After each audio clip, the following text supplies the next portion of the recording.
Slight disclaimer before this podcast. We actually recorded it slightly over a year ago. So when we're talking about going to Uman, we were talking about the political climate in Ukraine a year ago. And when we say things like meeting a year ago, we really meant 2 years ago, before the climate there changed, before any of the war began. So just keep that in mind while you're listening, and I hope you enjoy. Was last year your first year in Uman? Last year was my first year in Uman. I've been wanting to go to Uman for I don't know. I think there was a moment, I think I was in college. I don't think I was in high school anymore. It must have been college. I really wanted to go on this women's trip. They do that a lot. Not for, for Rosh Hashanah. Uman is for the boys, Rosh Hashanah, but Hanukkah time, a lot of times there's women's trips going. And I'm in college. I have zero money, and I come to my mom and I'm I want to go on this trip. My mom is very pro traveling and just buy a one-way ticket and go. What are you worried about all this school and getting married and just go. So, and I come to her about this trip and she's like, you want me to pay $4,000 for you to go to Ukraine, in the middle of nowhere to her, to visit a bunch of graves. She's like, no, absolutely not. So that was the last time I tried to go to Uman. 2-3 years ago. Right. That must have been I don't even know, at least 15 years ago. But you know what? It wasn't the time. That's so what they say. My friend was like, you know what? Not the time. Yeah, exactly. I just had my 21st birthday, Right. So that was the initial time that I wanted to go to Uman. And then I kind of forgot about it. And whatever, I reconnected to certain things in the last 2 years of my life. And I'm like, oh my God, I've been wanting to go to Uman for 10 years. And I feel like now is the time. And I know the right people and I'm in the right headspace. I feel very connected. This is happening now. And I had just finished school again, even though it's 100 years later, still had no money. But this time I called my mom and I'm like, yo, I had this pull. I'm like, I have to be there this year. I don't know what it is. This is the year that I must be in Uman. I just knew I had to be there. And I'm like, you're paying for it. And I went to Uman. She's like, okay. And I reminded her of the 15 years ago. I'm like, remember when I wanted to go to this place, whatever, you didn't want to pay for it. I'm like, I still want to go. And I really feel this urge that I need to be there. It's going to change my life. And I would really appreciate it if I could go. You can help me. I don't care. I'll pay you back when I start working, whatever it is. And she was like, okay. And that was that. Rabbeinu came through, basically.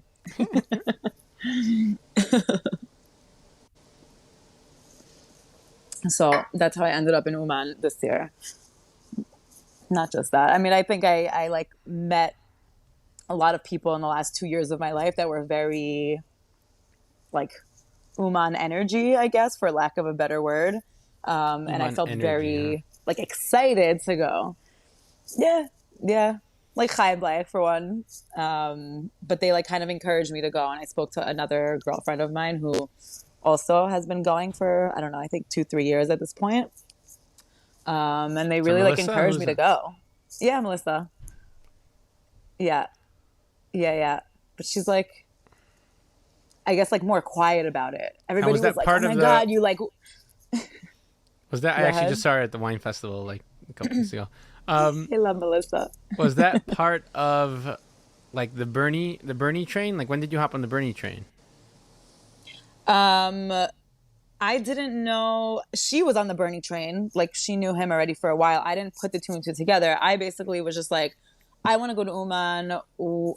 What does it take? Where I was a little bit I want to make sure to have a safe space as a female. Where am I staying? Where am I having meals? Am I going to be uncomfortable? Am I going to feel unsafe? Whatever. So I texted I call him my cousin. He's kind of whatever, through marriage, basically. But I just call him my cousin. He's Chassidus. And I'm like, Chassidim get things done. So I texted him and I'm like, yo, I want to go to Uman this year. What's up? Help a sister. I'm like, I must be there this year. didn't even ask any questions. He just sent me a number. Happened to be Bernie. I didn't even know. I didn't know that Bernie, like, I've been to Pomona a bunch of times. I've been to Or Shlomo a bunch of times. I didn't, like, even recognize his face, honestly. Maybe we weren't there at the same time or whatever it is. But so I hit up this, number that my cousin gave me. And I was like, hi, like, I'm thinking of going to Uman. Like, Yankee gave me your number. What's the deal? I need, like, a place to stay. I, like, literally was starting from scratch. I'm like, I don't know my head from my ass. I'm just like, I need to go there. Like, I need something safe. I need something fun. Talk to me. And then he was like, I don't know. We weren't planning on doing anything this year. If you can get like 10 people together, then maybe we'll like set up a meal, whatever. It was very kind of like flip floppy. And I'm like, all right, whatever. I didn't even know what to expect. And what time of the year was this? It must have been like, I think I planned it like in the summer. That would make sense, right? Because I had been with these people all summer. So it must have been like August. And by the end of August, I had a ticket to leave to Uman like 2 weeks later or whatever. I don't know. It just kind of, a part of me was like, I have no idea what I'm getting into. Like Bernie kind of gave me a price. He's like, all right, we're going to set up a meal. You have this apartment. It was a little bit back and forth with, who's going to be in my apartment. Also, I'm a girl and it's like 40,000 men. Also, Mendel Sherman played a big part in this. Mendel Sherman from Sababa. I met him in Uman, actually. I heard a lot about Mendel. Right. But I met him in your apartment in Uman. Yeah. It's the first time we actually chilled. Yeah. Over some good Ukrainian vodka. I think if I didn't, he was... Hell yeah. He kind of was like my wingman, so to speak, of like, Mendel's he wanted great. to go. He's like, I don't know anybody. And I'm like, I want to go. Also, I'm a female. I don't know anybody. I mean, I know probably more people than you going, but like, I'm a female. So we kind of were like each other's support system. So we knew we were going to have an apartment. And then we're like, okay, who else is going to join us in this apartment? Also, as a girl, I'm like, I don't want some like, I wanted to make sure it was going to be like a wholesome environment. Right. And not anything like uncomfortable. Like everyone's there for Rabbeinu, and like it doesn't make a difference that I'm a girl. Like that shouldn't be a thing. And it ended up being like I stayed with the perfect people. It was like so fun, super wholesome, like just comfy, and like everyone kind of did their like own thing, like nothing uncomfortable. It was really like the perfect setup. Well, I mean, it also helps that Bernie came with his whole family, and plus all his friends came with their families as well. So it's not like there weren't women around. It's just, very few of them were single. For sure. So I didn't even know that was going to be the situation. Right. Because, like, first of all, when I even messaged Bernie, I didn't even know he was, like, a married guy. I was just like, oh, he's just some, like, Uman guy that, like, sets things up. I don't know. Like, had no idea. And then I got there and I was, like, pleasantly surprised. It was a whole setup, like, beautiful food, beautiful, just, like... I mean, they flew in a chef from Israel, Yeah, they got babysitters for their kids. They had, Definitely. Also, they flew in from Israel. Where the babysitters? It was a bunch of families, which to me was like such a foreign concept, especially because obviously the image that people give you of Uman is, and I'm not saying it's not the stereotypical image, and obviously stereotypes exist for a reason. But it's just that, like, very one-dimensional, like, a bunch of guys who are, like, all, hippie nanachs, like, whatever. And then you get there, and first of all, that stereotype is actually not true, because I would say the average person is like an intense chassid, like, full levush, From what I saw, it looked like, statistically, there were a lot of chassidim. What I think happens, though, is they all come from Israel. So on the American side, when the Americans are talking about Uman, they know all the hippies and whatever, all the nanachs who go. Whereas from the Israeli side, you get a lot of very ernst chassidim, and it's just not hacked about in America because they don't know them. That's what I think is going on. So the image in America you get is very one-dimensional because you don't know the Israeli side of it. And then to go and see and then the Israeli side would be like a second dimension, and then what Bernie has going is like a third and fourth dimension, Like that's just a whole nother trip. Yeah, I agree with that. I don't know that I don't know, like I didn't really have like an image of the situation before I really did not know what to expect. Like I feel like sometimes you do things like this and you have like a picture in your head. I mamish did not have a picture. Like I was like, I don't know where I'm going. I don't know what this apartment's gonna be like. What are the meals gonna be like? What are the people gonna be like? I had guys tell me, as Chaim Bleich was like, definitely come, nanach, and then I had other guys tell me like, don't come. You are going to get spit on. You're going to get yelled at. You're going to feel uncomfortable. Like all of these things. And I was like, you know what? Nanach. I'm going with Chaim Bleich's version of things. Just like, nanach, we're going to figure it out. If I need to stay in my apartment all day, then I'll stay in my apartment all day. I kind of went there with like zero expectations because I didn't want to be like let down, basically. I was just like, even if I get to be like near Abenu, like I'm in Uman, and I have to stay in my apartment all day. I have Melissa, like worst comes to worst, though, we'll chill. So how many times did you get spit on in the end? 0. Oh man, did you get yelled at? I did not get yelled at. I got into one situation. I went to go get pizza with Mendel Sherman, and I went there with the mindset of like, Uman is for the boys. I'm not coming there with the mindset of like, no, we have to bring the women there and it has to change and all this stuff. Like that's not my personality. And I kind of just wanted to like, I didn't want any attention drawn to me. Like even on Pushkina, like I went to Pushkina several times and like friends of mine from the summer, whatever. And they would see me and they're like, oh, Tara, you made it, and like came to give me a hug. And I'm like, no, like do not hug me in the middle of Pushkina. Like I'm not trying to stand out in that way. Like I just want to enjoy this, observe, like whatever. I was enjoying it, but I didn't want like I didn't want to make any sudden movements. Like nobody, like don't pay attention to me. I'm not here. I just want to like flow. So basically I gave you exactly what you want. You always ignore me, Yitzy. That's why I love you so much. So we went to go get pizza and we were like they had these like standing tables. It wasn't a sit down place, and I'm eating my pizza and I was like, I'm not going inside of this place to like order pizza. I made Mendel go inside to order, and then I stood outside. There was like a table that was like chetzi like inside outside, and I stood on the edge. I was like, I'm not gonna walk in between all of these like chassidim or nanaks or both or whatever you want to call them. And this guy came up. He didn't even look at me. He was only looking at Mendel and speaking to him, saying that the place is going to lose their kashrus if they see a woman standing here. And Mendel got mad. He got really mad. And I was just like, I was already expecting this. Like, this is not so bad. Like, it's all good. You want me to walk 5 feet out and sit on the curb and eat my pizza? Like, I'm happy. Like, I'm not letting some guy, like, ruin my Uman experience. And I don't want to ruin his Uman experience. Like, all right, I'll go eat my pizza on the curb. I'm from Brooklyn. Like, it's all good. Not the first time I ate pizza on a curb. Was it good pizza really at least? It was alright. I'm from Brooklyn, so it's like not like anywhere I go besides Brooklyn is not the same pizza. Unless you're like drunk at 4 a.m. then everything's the same. But that was really the only thing. I had another incident with like a friend of mine. It felt like really, really bad. Like he asked me to leave a certain place after I tried to make sure, like I was invited there and I was like, are you sure? Are you sure? Are you sure? Are you sure? And they're like, yes, it's open. Like, don't worry about it. Come.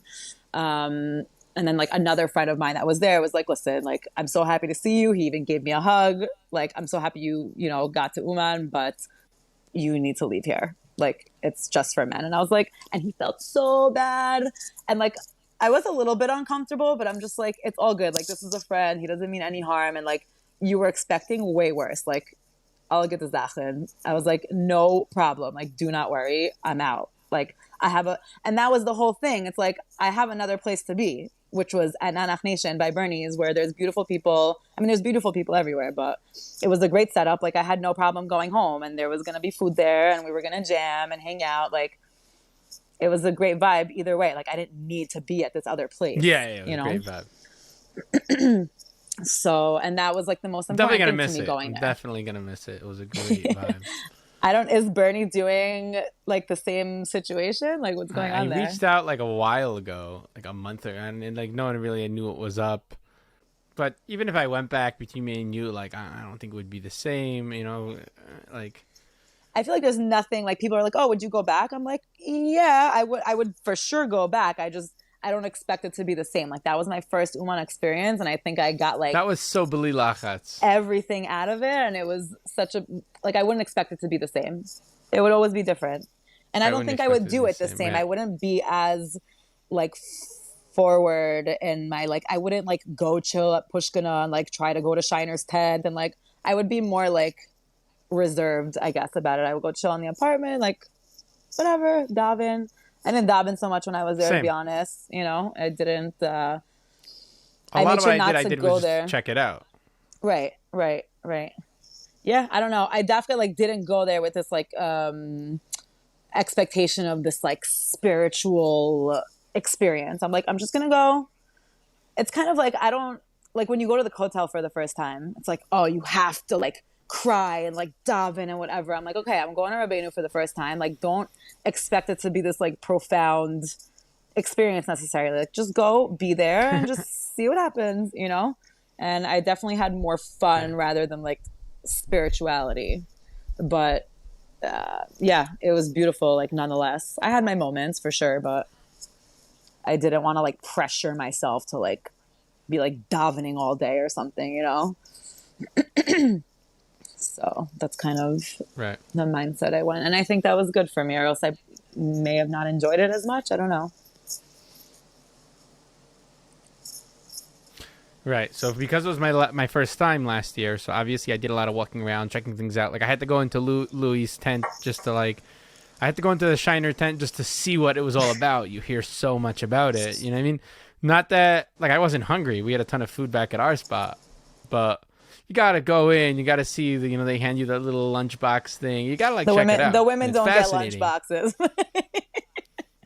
But it was like fascinating to see like the clockwork, like the amount of infrastructure that they had set up. Yeah, for sure. You get in line and people are literally just handing out boxes, and like they're also clicking to like see how many they're handing out. They're taking like, you know, Yeah.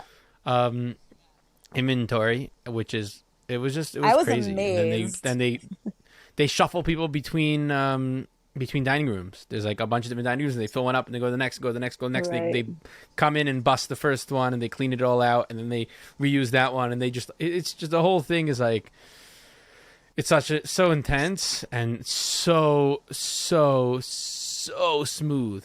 Like to think that there's so many people coming in and they're handling it so smoothly. It's just. I mean, I think on like to, a regular year, they're like setting up there for a while. Like they're like ready to go. People get there for Rosh Hashanah. Like they're good. For sure. They're set up. But It must be like the amount.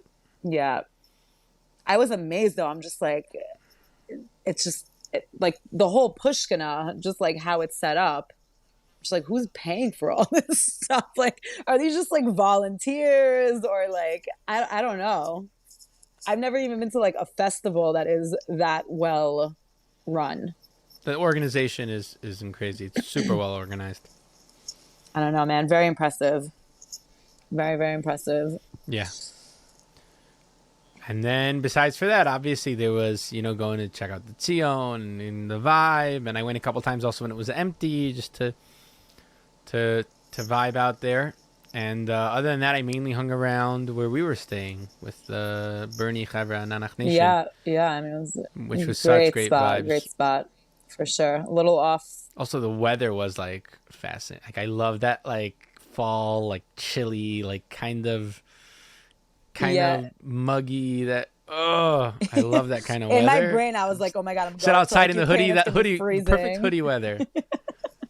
The perfect hoodie weather. Yeah, you know. Yeah, you're also That's doing a what it lot is. of walking, which warms you up for sure. A lot of walking and a lot of drinking.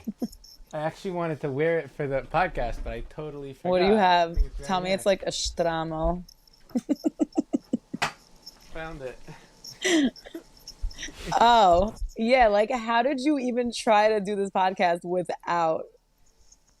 Do you remember this? But your video is actually a little blurry, so I'm not like very clear as to what you're wearing right now. It looks like a nanach yarmulke, but okay, now it's the black one. I'm knocking it on.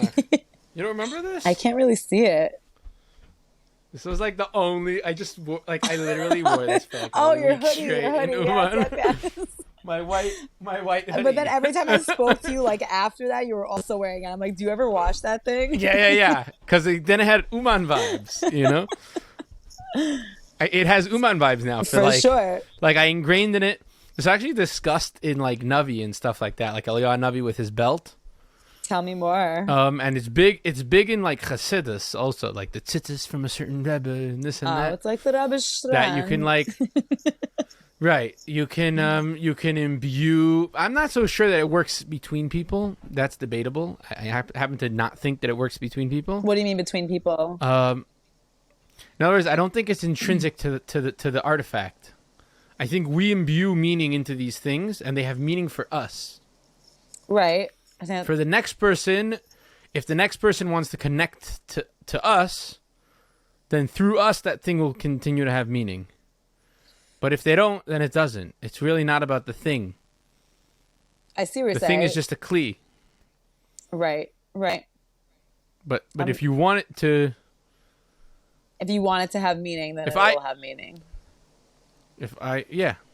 I don't know. If you had like a sweatshirt that was like, had this, I don't know, some Rebel Warrior sweatshirt, I don't know what, and you connected to it, I'd be like, yo, let me get that.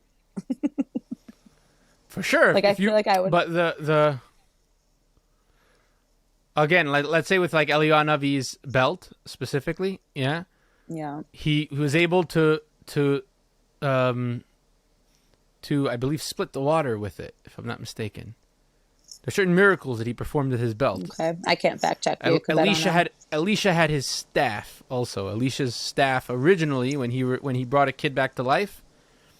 Originally, he sent Gehazi, which was his Gabbai, with his staff, and he was supposed to go put the staff on the kid, and the kid was going to come back to life. And it didn't work. Because Gehazi didn't follow the rules that he had set out. That's what it would appear. Like he didn't listen to him 100%. Or he didn't have the right head space, whatever. For whatever reason, it didn't work. Okay?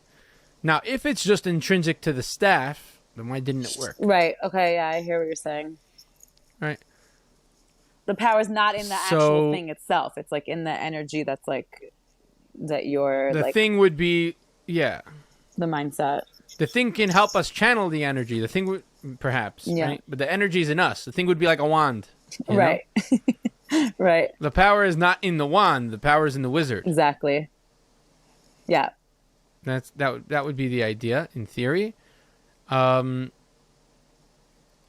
they say all these stories. It's very big in like Chassidus, these kind of stories. Like they say a story with the Baal Shem Tov when he stopped at an inn, and he saw the innkeeper, reading the siddur. He was just reading through the whole siddur from beginning to end. And he's like, "What are you doing? Like, that's davening for Shabbos, for Yantiv, for." And he's like, "Oh, I don't know, like what you read when, so I just read the whole thing through." Baal Shem Tov was like, "Okay." Right. So he sat down with him, and he marked off in the siddur everything, what you read when. He put in little post-its, right? Oh, this you read for days of the week, this you read for Shabbos, this you read for Yantiv. And he left. And Baal Shem Tov was walking on his way, and he gets to a river. So he takes off his talus, he puts down his talus, and he floats across the river on his talus, right? Keeps walking. 10 minutes later, he hears someone yelling his name. He turns around, he sees the innkeeper chasing after him. He's like, "What's up?" The innkeeper's like, "Standing right after you left. My siddur was sitting on the table. A strong wind came in from the window, blew the siddur open, and blew out all the little notes that said what you say when. Blew it all out." And my son was looking at me. He's like, "Wait 1 second. How did you get here? There was a river." And he said, "Oh, I got to the river. I saw. I was like behind you, but I could see you put down your talus. You floated. So I put down my siddur and I floated across to my siddur." And my son was like, "Whatever you're doing, just keep doing it." I like that. Just keep going. I wish someone sat down with me. Again, it might not be a true story. Exactly what to say. Well, the idea is again in Chassidus that it's more about the avodah shebelev. It's more about the connecting. It's less about what you're doing, which is the same idea as it's less about the object that you float across the river on, and more about the person putting the object down. I agree. It's the same. It's actually this. It's like a recurring theme in a certain way, but it's manifesting across dimensions. Yeah. Yeah. And that would be the theory of what the Baal Shem Tov like really came to wake people up to Avodas Hashem. Is it's really not about, you know, the fine letter of the law, and it's really more about the intent and the kavanah. And obviously, people get bent out of shape. They're like, "What about the exact details?" Yeah, you should keep the halacha, but like For sure. I feel like that's something that I feel like Breslov Chassidus, I think, is has an aspect of it that's kind of like very airy, so to speak, of this like, you know, what's in your heart, connect, you know, in your own way, like all these things, but they're also very adamant about learning Shulchan Aruch. I don't even know like, what best of Chassidus is anymore. As I learn, I lose. This is going to be hard for me to express, but as I learn more and more about different sects of Judaism and different belief systems and different, I lose the generally accepted like social terms because I don't relate necessarily the original intent of the founders to the current modern day views. Yeah. I mean, I think, yeah. So that often gets lost. Right, it often gets lost. So in other words, don't confuse Chassidus with Hasidim. Someone's knocking on my door. Give me a second. Yeah, sorry, what were we saying? As I learn more about the original intent of the founders and about what things were meant to be, and then I see how society perceives them, there's very often a stark contrast between the two. And the question is then, what is this thing? And why do people call them this thing? In other words, generally, most people who are born into a certain sect of Judaism, they relate with that one. I am this, right? Right. Now, what does that actually mean? It means you call yourself by this name. Okay, what do you do differently than I do? And does that actually come from what you're talking about? Like, I had this weird interaction a couple of years ago. I grew up on a farm in Pennsylvania, right? Mount Cobb, Pennsylvania. And my grandfather lived down the road. And my grandfather's house became a Chabad yeshiva. And the house I grew up in is the Rosh Yeshiva's house now. Right? So I went back once to visit, and I was talking with one of the madrichim in the yeshiva. And it's in the middle of El. And I was learning the Rebbe's mimer on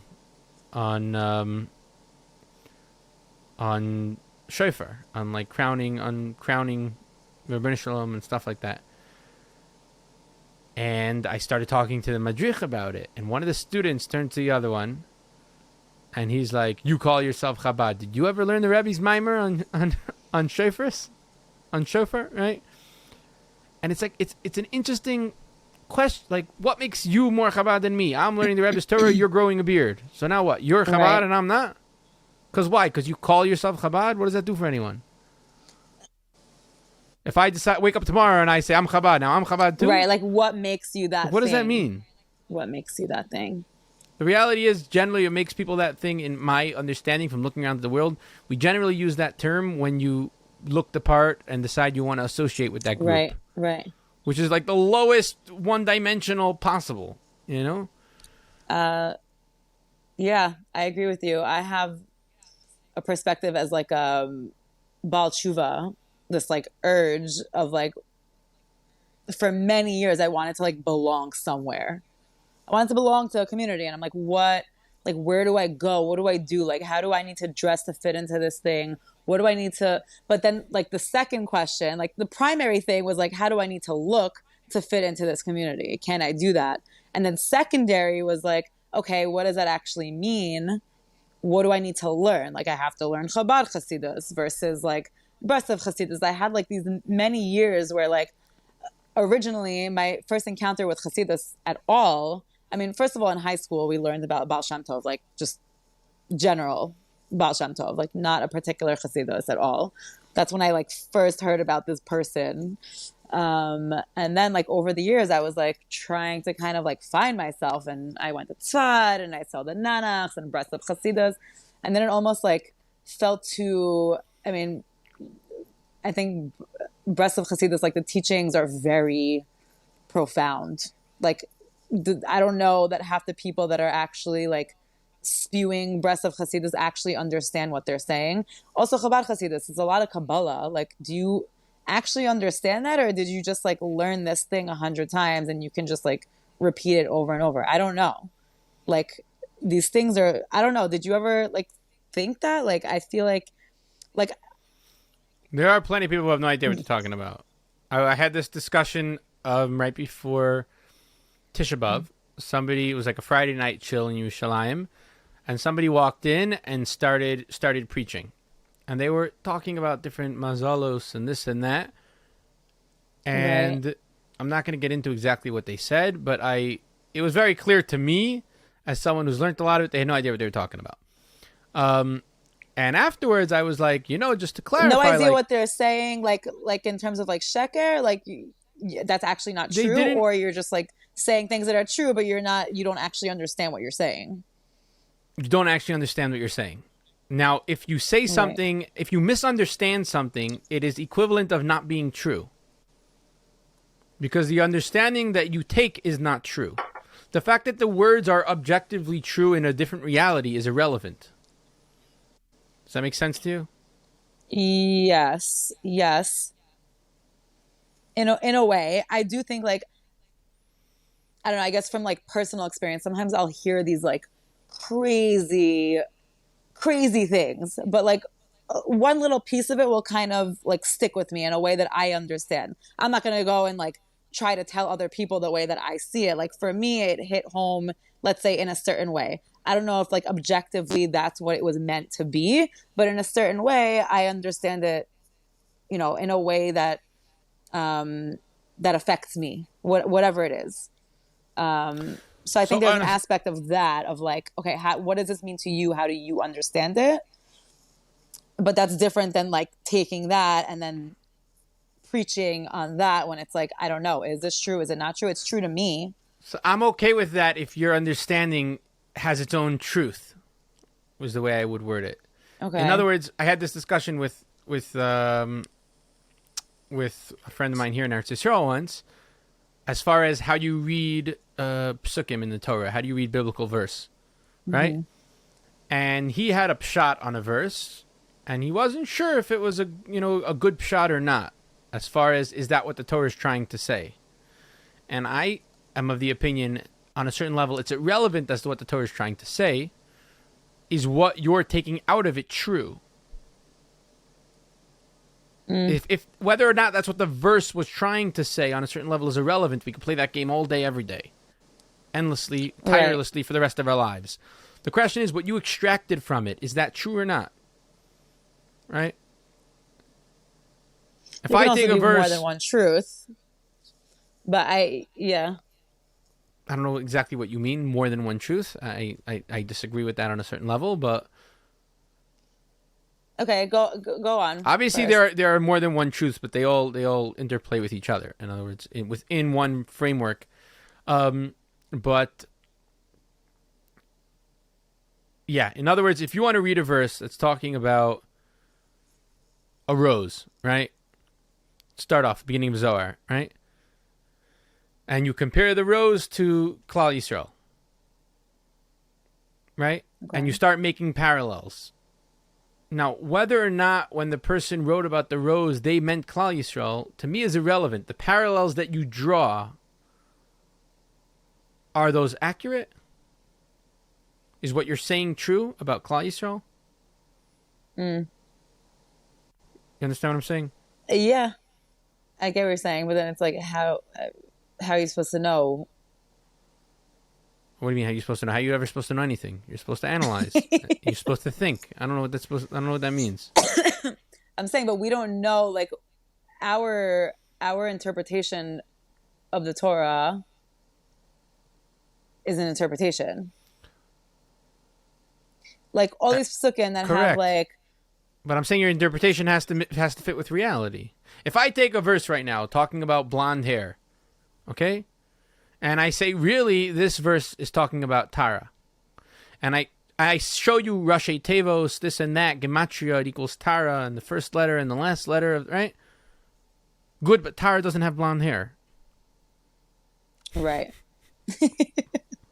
I could. Now, if I no, take I a hear what verse you're about saying. somebody with black hair and I say this verse is Miramis to Tara, and I Gematria and this and that, and I show you Rashi Tevos, Tara has black hair. Beautiful Torah. Does the verse actually mean to talk about Tara? Who knows? But it's cute. It's nice. It's beautiful. Maybe it did. Maybe it Probably didn't. not. It doesn't matter. I mean, who says? Who says probably not? Who says?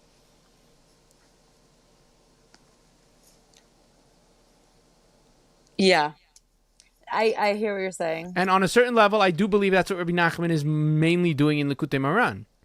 And it's something I didn't understand until I tripped mushrooms. I had a very hard time learning Likutei Moharan until after I tripped mushrooms. You're saying that he's talking about like He's the drawing truth connections from all over because his head was total Torah. So every time he thought of something, he saw a remuzim for it all over the place. But it had to be true before you see the remez. It has to be true. right in its essence. But the has to be second true. it was true in his essence, he saw it everywhere. Multi-fractal, like fractals across Kol HaTorah Kula. I think that's like, yeah, I don't know. I'm like tripping about this now. I have feel no like reason. I have no reason to assume that it worked the other way, and I think it's very clear to me from having read that it did not work the other way. He was pulling these things out of his head, and as he was pulling them out of his head, he was just seeing them all over the place. And every Right. thing he pulled out of his head, he quoted a pasuk for. So, but you're not saying, because I think that like if something is true in its essence, then people can take different things from it that like that relates to them. But that's not what you're saying is like not true. You're saying that like from the beginning it has to be true in order for people to relate to it in their own way. Like after that, that's like I don't know what that's that means. after. From the beginning, it has to be true. I'm not sure what that's supposed to mean. Like objectively, like this pasuk, however other people relate to this pasuk or whatever they take away from this pasuk or this chiddush or whatever. Those are two thing different things. There's two different is. things because in the chiddush isn't the chiddush isn't objectively true until you analyze it. Right? The chiddush, whether or not the chiddush is true, comes post, and whether or not the verse is true comes prior, as in people's thought process. Now, I don't believe in that because I have a very, very, very controversial view, which is I believe books don't read themselves.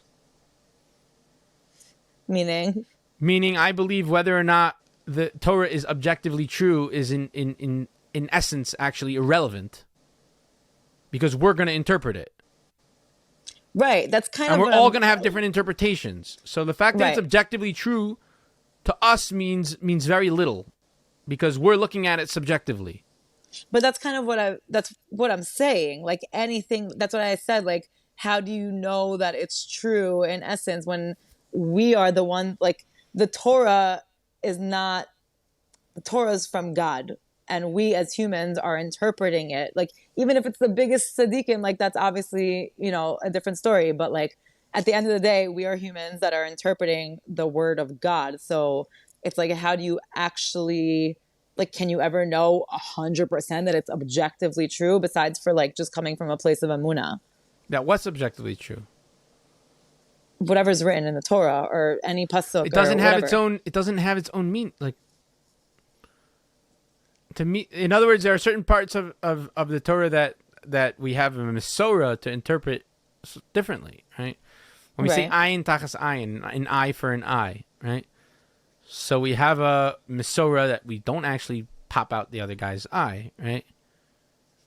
He pays the value of an eye. That's our Masorah. If you're from Brooklyn, you do it anyway. So is ayin tachas ayin objectively true in a way? But yeah, but in a way, right? Right. Now, obviously, the general Jewish I'm saying belief, it's never going to be objective because it's not being interpreted from an objective point of view. Like everybody is. So I am of the opinion that objectivity floats out there in the ether, and sometimes we hit it, sometimes we don't. Same as truth. That's my opinion. I think in essence, the fact that it's being interpreted by humans just makes it not objective. I don't believe in that. In other words, the fact that I say something doesn't make it not true. It doesn't make it true, but it doesn't make it not true. I'm of the opinion that truth exists out there in the ether. Right? Right. If I say something right now, aliens exist, right? Okay. Now, what I said is either true or it's not true. Now, I have no idea if aliens exist. But what I said might still be true. It also might not be true. Okay. The truth exists out there in the ether. The truth is like with God, you know? Right. The truth is with God, and I am just trying to tap into it. Now, just because I'm a total dumbass doesn't mean that I didn't stumble across truth. This is also what I discussed with people. I was talking to somebody last week over Shabbat, and I was like, for every person who believes in God, there's another person with 50 IQ points on him that doesn't. Right? And for every person with 50 IQ points on him that doesn't, there's another person with 50 IQ points on him that does. Right. So the question is not how smart you are, this or that. Question is, are you right or are you wrong? Now, how are we supposed to determine that if everyone has different opinions? That's a good question. Yeah. But whether or not you're right or wrong has nothing to do with how smart you are. It's two separate entities. Yeah. Yeah, I agree. I see what you're saying more now.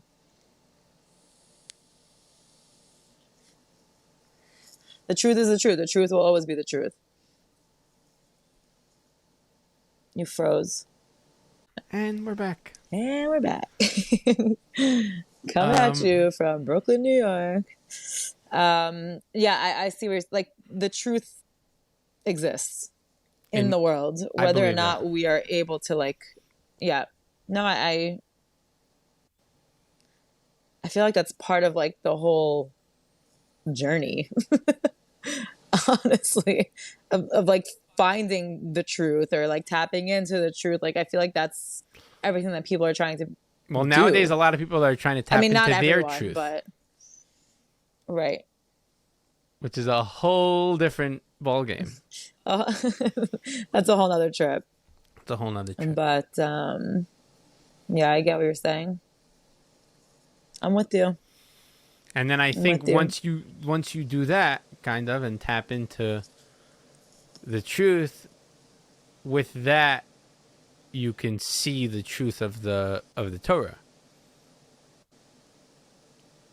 But you kind of need that. You're saying once you tap into your own truth. I don't like those words. I don't know. That's what you just said. Those words. Once you tap, no, people are trying to tap into their own truth. Yeah, but I think that's a flaw on a certain level. Right, because if it's your own truth, then it's not like the general truth. It's like what's true to you. I prefer trying to look at everyone's truths and then finding the common thread on a certain level.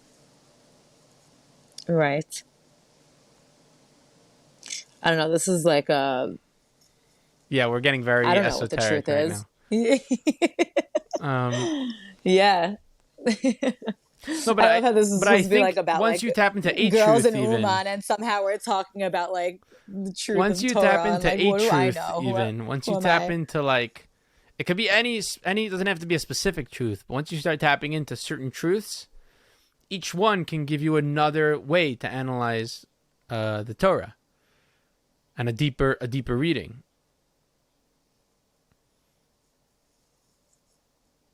Yeah. I don't know if I fully understand what you're saying because it's such like a crazy concept. Pretty vague, yeah. Not a crazy concept, a vague concept for sure. Like again, like who am I? Like what do I understand about any of this stuff? I'm just trying to like. It's like very, I don't want to say subjective for me, but like everyone has their own experience. Like my truth is going to be different than someone else's truth. Like again, like you said, truth is truth. But the whole idea of my truth to me doesn't really make that much sense. I don't believe in that. Now I understand what people are trying to say. I get that. This is my, in other words, but my truth essentially to me just means this is what I believe. Right. Right. Okay, that's what you believe. That's nice. I think it it's also how you Can you relate imagine if I'm to like, my certain truth is that things. the flying spaghetti monster exists and it's our job to worship him? Like, my truth? I think it's just how, Weird belief. how Okay. I get what you're saying. I don't know if it's necessarily like, it's also someone's like experience of something. Yeah, but science has Like, the way proven that you already experience hundreds of something- years ago that our experience can be flawed. That's what essentially science is. Essentially, science is built off of invalidating your own experience and trying to use other methods of getting a grasp on what's going on around us. If we would have stuck with our own experience, science would never have evolved. Science essentially is using tools to try to surpass our experience and surpass our methods of taking in the world around us and use objective means of measuring it. You think that it's objective? I feel like science is trying. Yeah, yeah. It's trying. I'm not I saying they're think perfect at what science they is trying do. to put like an objective truth on something that's never going to have an objective truth. I think it Like, it's just will. I just not- think that as you're trying to put it on, you're Also, getting lost. there's a reason why everything in science is a theory and not a fact. That's definitely It's true. a theory. That's definitely true. But I think that there is an objective truth at the core of it, whatever that means. In other words, let's say you teach someone psychoanalysis, right? You teach someone that, everything people do, all Yeah. their emotions, this and that, there's something going on in their head, which is why they're acting a certain way, right? Now, I do believe that to be true, but you don't always understand what it is. A lot of people who know basic psychoanalysis, the second you talk to them, they're like, oh, you're just projecting. And you're like, what? And they're like, oh, you probably have mommy issues. You're like, what? Like, I probably do have mommy issues. no, it doesn't mean that what I'm doing right now doesn't come from somewhere. Obviously, everything I'm doing comes from somewhere, and whatever I'm saying comes from somewhere, and my thoughts formulate, and my emotions come from somewhere, right? But sometimes I'm angry at you because you're screwing me over.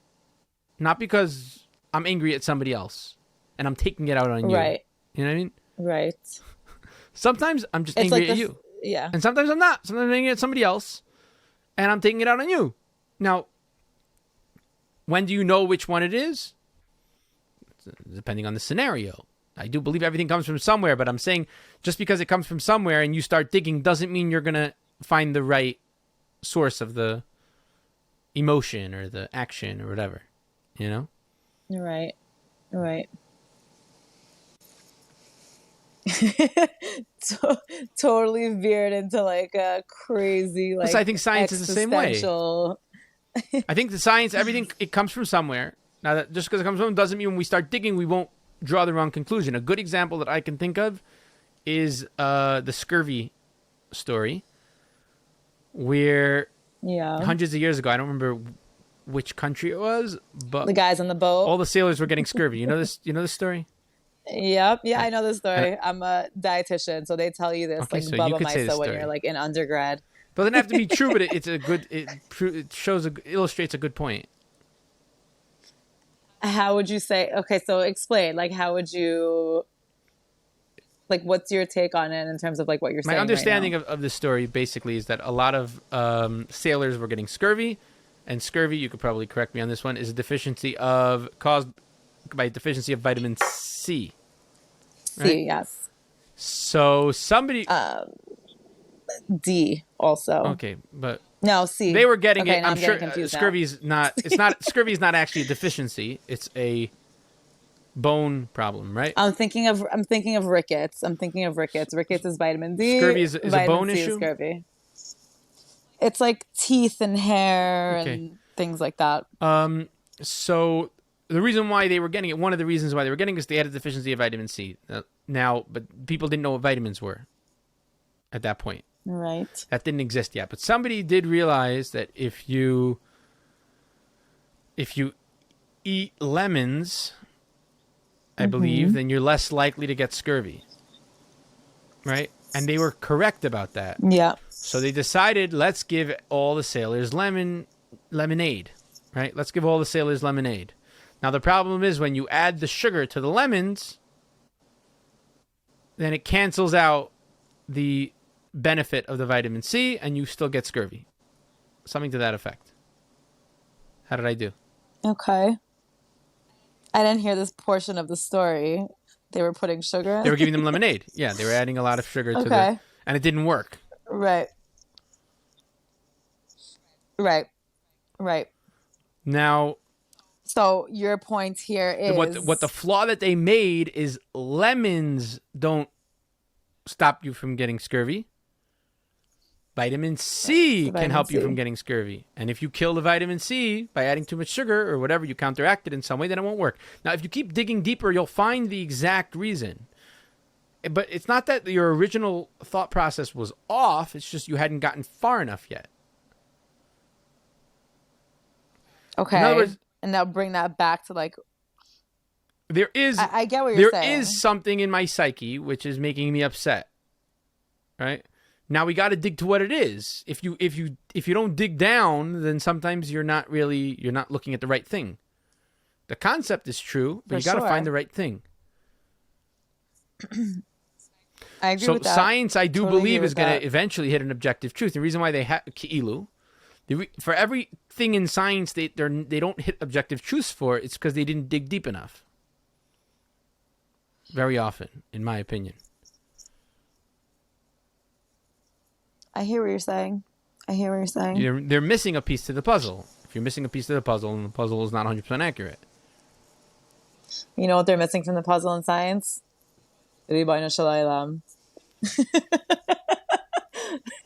I know you're gonna roll your eyes at me. I am gonna roll my eyes because they're never gonna figure it out 100%. It depends what you define by Ribono Shalom. You're like, okay, this podcast is over now. It depends how you define Ribono Shalom. But in a lot of Kabbalah, we believe that Hashem made this world, and almost ki'ilu haaretz nasan livnei adam kind of thing. That we can explain.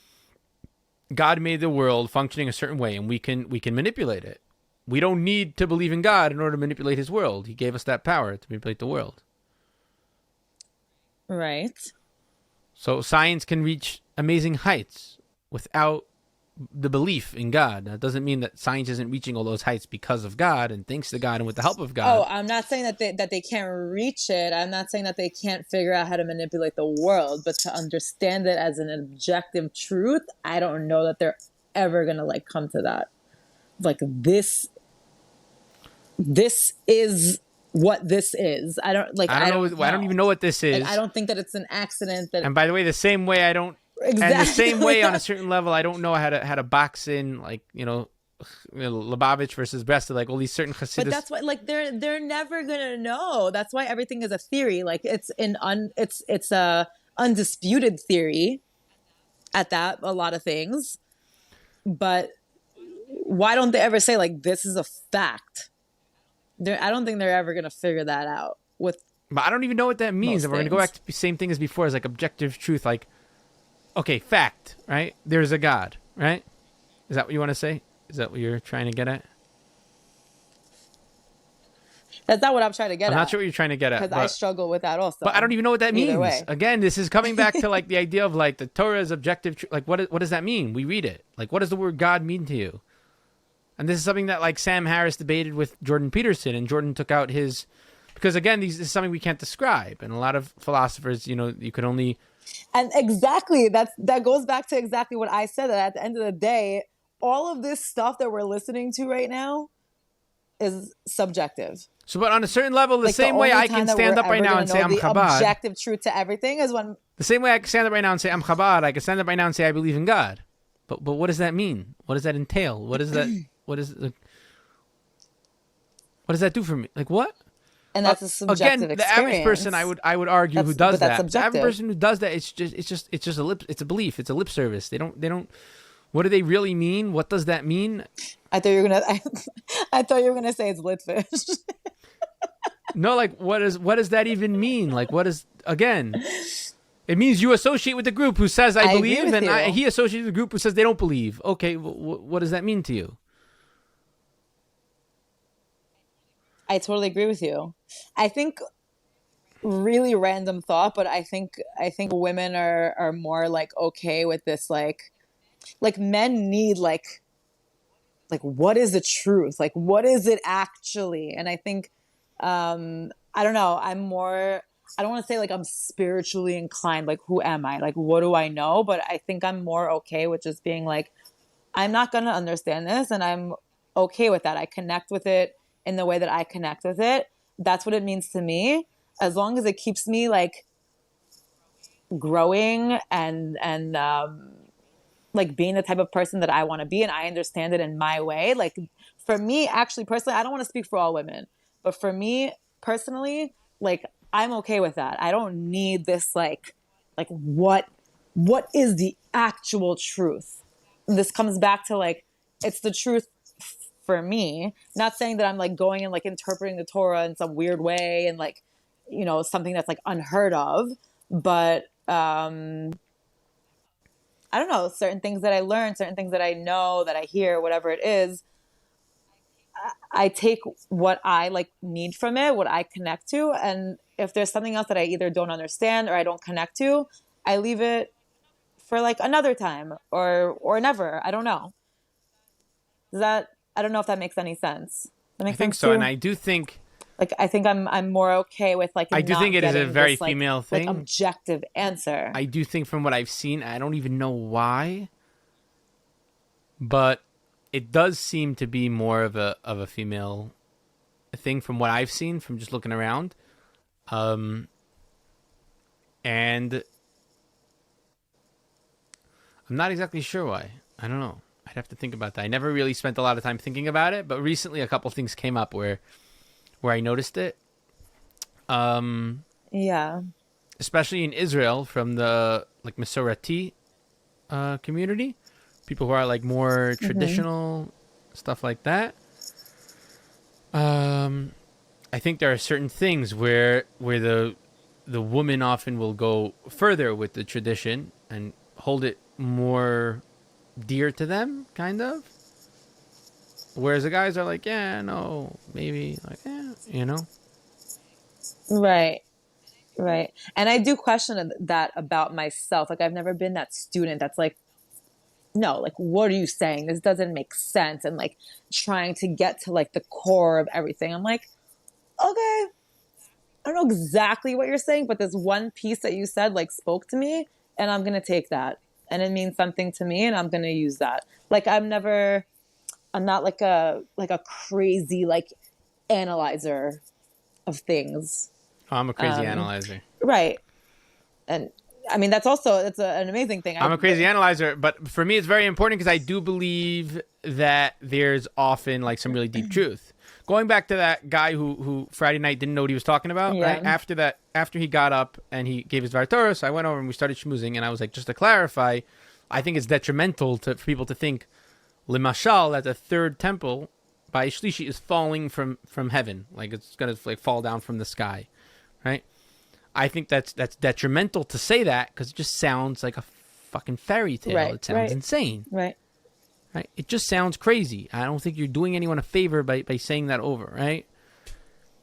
And somebody's like, "What do you mean? It's falling from? It says we have this tradition that it's falling from heaven." And I was like, "Not literally, not like that temple is not falling from heaven." And I'm like, I got like frustrated. I'm like, this is why, Litvish people say not to learn Kabbalah. And this girl lost it. She started yelling at me, "What do you mean not to learn Kabbalah? It's there for a reason. We should all be learning it." And I'm like, okay, never mind, But fun part to the story, shortly after that, somebody tried setting me up with this girl. And they're like, she's so full of energy and this and that. I'm like, that's true. but no. That is the objective truth. But That's true, but no. Now, what does it mean? What are you saying? The third temple's not falling from heaven? Right? yeah, I mean, like I don't take that literally. I didn't say that. I don't take that literally. I don't even know. Yeah, Maybe it is literal. Who knows? What do Who I know? knows? But I you hope don't, that you no know. one's standing there when it happens. That A good example that I can give is actually where it says Lo yavo b'Yerushalayim shal ma'ala ad yavo b'Yerushalayim shal mata, and that actually the Arizal discusses what it means. He doesn't understand it literally whatsoever. Does it also have a literal meaning somehow? Maybe I don't know. Certain things like I don't know, but if you want to learn stuff like Maaseh Bereshis or like the creation story in the Torah or the Garden of Eden story, I'd say it was literal. Like again, a lot of people say it was literal, but not in our dimension. Everything's literal. Everything represents something. Everything means something. for sure, But not the way we understand it. I think about that a lot, even though I'm not like very analytical. I'm like, okay, like the story means whatever it means to me. I'm taking away whatever it means to me, but like, is it actually literal? It's crossed my mind, but I'm like, do I really care? I don't know. So these are weird terms to use because there are certain people who say, yes, it's literal on a certain level, but not the way we understand it. In other words, that it literally happened, but not in this dimension. Right, because that's not the level of our like nature at this time. Right. Or is it purely theoretical? That's the question, kind of. It can't be. I don't think it would be like written in the Torah if it was just like this theoretical, like he's not, like the Torah is not like a bunch of fairy tales. Like there is there is a literal aspect So some to it. people think it's some deep. My understanding is from some Bible scholars that they think it's a deep, like archetypal story. Again, for humanity. Could it be? Again, I don't know. Who I don't know. Is there like an objective truth of like these things like literally happen? Do we know that? I don't know. So what were we talking about? Like the meaning of existence? Pretty much. No big deal. Thought we were going to talk about Uman. The meaning of the Torah, L'chaim, l'chaim. L'chaim. Ice cream truck is in the background. Yeah, it's a real trip. This whole idea of what things mean, what people are saying, how they work, distinctions. It's also a trip for me because I'm learning Likutei Moharan now, and I honestly just don't see how you can, reach the conclusion of, like Nanach, I guess, for lack of a better term, from Likutei Moharan. I just don't see the. Well, Nanach is not based in that at all. Nanach is based on Saba. It's like, yes, I'm not talking about the words Nanach. I'm talking about kind of like the image or the philosophy. Even, the simplest things that people have told me that are very Reb Nachman, like putting your thinking aside and going with Emunah, right? Yeah. I haven't seen it yet. I'm not saying it's not. Maybe it's in a different sefer. Maybe it's just not. But in Likutei Moharan, he actually says it the other way around. He says there are different types of questions that somebody can have, different types of struggles in Yiddishkeit, and he says a lot of them you can get through and you can solve intellectually. And then he says there are some that are beyond intellect, but he doesn't really say that much about having faith. He says you need prayer, which to me is very different. There's a big difference. Emunah and praying to God is two different things. Yes. I think if you're praying to God, because I think you're praying for the answer. You're not praying to avoid the question. Some questions you can figure out the answer, and then there are some questions you can't figure out the answer. But there is an answer. I think you're praying for the answer. You're not praying to forget the question. Yeah, but I mean, I think those are two different things. You just said that you think that having a muna and praying, davening, Having a muna whatever. is saying, I have the question, but whatever, it doesn't matter. That's not the answer. That's not an answer.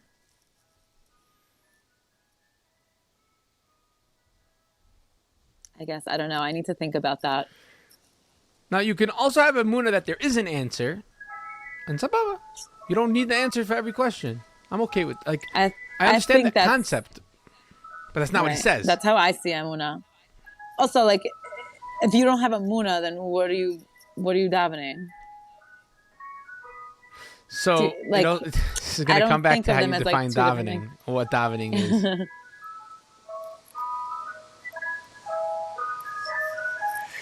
I mean, you could go as simple as just straight up talking to God.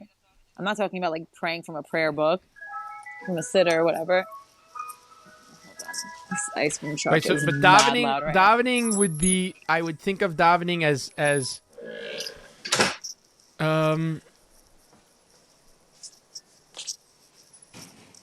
I would think of davening as almost going out to battle, and I would think of emuna as going to sleep, kind of like David versus Chizkiyahu HaMelech, if you're familiar with the. I'm not, but David represents tefillah, okay. and he went out to battle, and also by Yaakov Avinu it says, right, Becharbi uvekashti, I think it's by Yaakov Avinu, and Chazal say it's tefillah. Right. Okay. So you're saying what defines tefillah? I don't think I'm defining it in like the. Oh, you know what the issue is? I need to plug in my phone now, and my headphones are plugged into the bottom. I hate Apple so much. Not the first person who had that issue. Anyhow, David HaMelech went out to war. He was a big fighter. He represents tefillah. Va'ani tefillah, David HaMelech said. I am. One of the readings you can do is Va'ani tefillah, right? That I am tefillah. I represent tefillah. Mm-hmm. So he went out to war, and then they're like, I think there are 4 kings that are discussed how they dealt with, other nations. The 4th one, like the end of the list, is Chizkiyahu HaMelech. When Yerushalayim was surrounded, he just went to sleep. He's like, God, you got this one, and he went to sleep, and it was like a super high level of emunah, right? Okay. Now, it's different ways of dealing with the issue. One person is saying, God gave me the power to be proactive and go help solve the issue, and I'm going to do that. And the other one is leaving it up, like, God can take care of it. I don't need to, right? And some people say, some people would think that Chizkiyahu HaMelech was on a higher level. But generally, I believe Chazal say that David HaMelech was on a higher level, and it was that even in doing it himself, he still saw that as God doing it. Right. It's a super high level. That's what Rabbi Kaplan discusses when he breaks down the first bracha of Shemona Esrei in Jewish meditation, I believe. He says in the first bracha, we say, Melech, Ozer, Umoshia, Umagen. We say that God is a king, a helper, a savior, and a shield, right? And Rabbi Kaplan says we're starting from as far out beyond our reaches, and we're bringing it all the way to to right next to us, to right here, to a part of us. The king is all the way out there. You never really meet him. You don't have no interaction. The helper is somebody who you can go to for help, but he's not really right there. The savior is a person who comes to you to save you. And then the shield is something you're already wearing. It's on you. Right. Right? To see God in your shield, which you're holding and you're using, but you still see God here as part of reality, that is an insanely high level. You don't need to see God in the miracles is okay. You see God in the miracles. To see God in the day-to-day, that's impressive. Right. I'm asking on that. I mean, again, what do I know? But yeah, But that would be understand the the concept. concept. Yeah. I see the concept in that for sure. For So sure. I'm saying that the prayer to me is God in the everything, like it's in here, in the problem, in the, and that, to grasp that, I think prayer would be like more proactive. I would think of it. And Emunah is kind of just the king's out there, you know? For a shield, I you don't see the need difference. Emunah. You don't need Emunah in a shield on a certain level. But I'm saying I think that you do need a muna, like either or. I'm saying, in essence, I don't know. I need to like think about it for a second. In essence, emuna and tefillah, I guess, to have a muna, I feel like you don't necessarily need tefillah, but I feel like in order to have tefillah, you need a muna. I think is kind of like where my thought is going. Because even like what you're saying about David Melech and seeing God in like the everyday, so to speak, you need a muna for that. Depends how you You're define Emunah. It right. depends how Like, you define do you get what Tefillah. I'm I think there's a very high level of understanding of God and what God is that you don't need Emunah. This is God. I think it's Zach knowing, like, Kaylee Van even, Beu. I mean, I don't even know what that means. To have an understanding of God is to have an understanding of Amuna, I think. Depends how you define Emunah. I would agree on a certain. I would think that an understanding of God kind of comes with Emunah.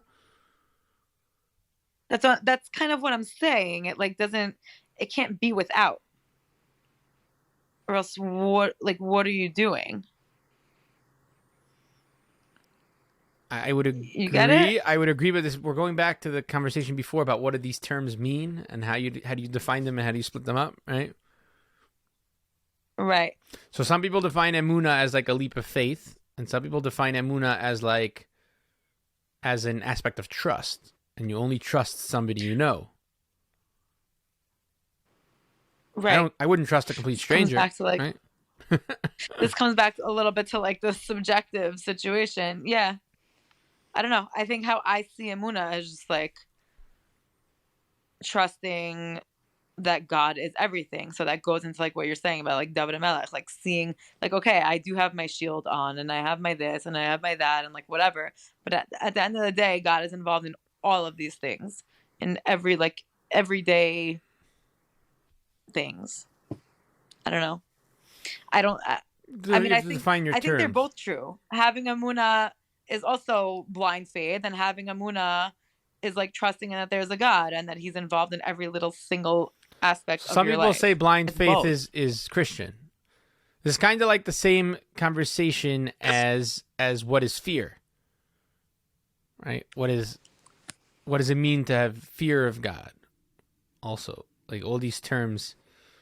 And Right. the Zohar discusses fear, and I think he discusses like 3 different types, and the basic fear of like that fear emotion, we're just afraid of what's gonna happen.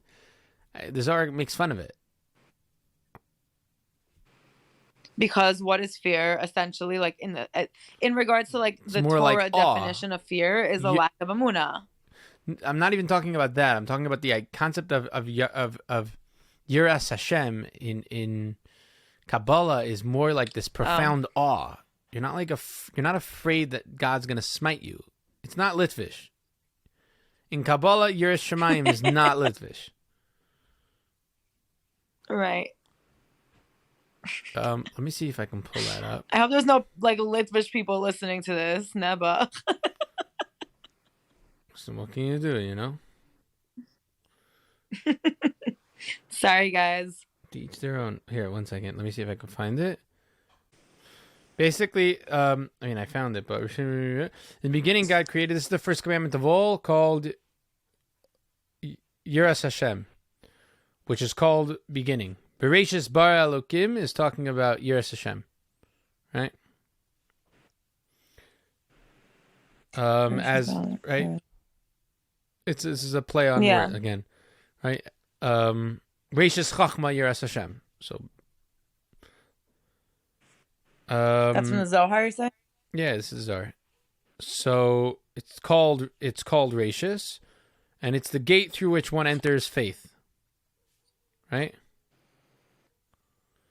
But what does Rashis mean? The beginning. Rashis. But then the Zohar says all branches in three directions, two of which are not fittingly rooted, one of which is essence of awe. There is the person who fears the Blessed Holy One so that his children may live and not die, or who fears physical or material punishment. Because of this, he fears Hashem constantly, but his awe is not focused on the Blessed Holy One.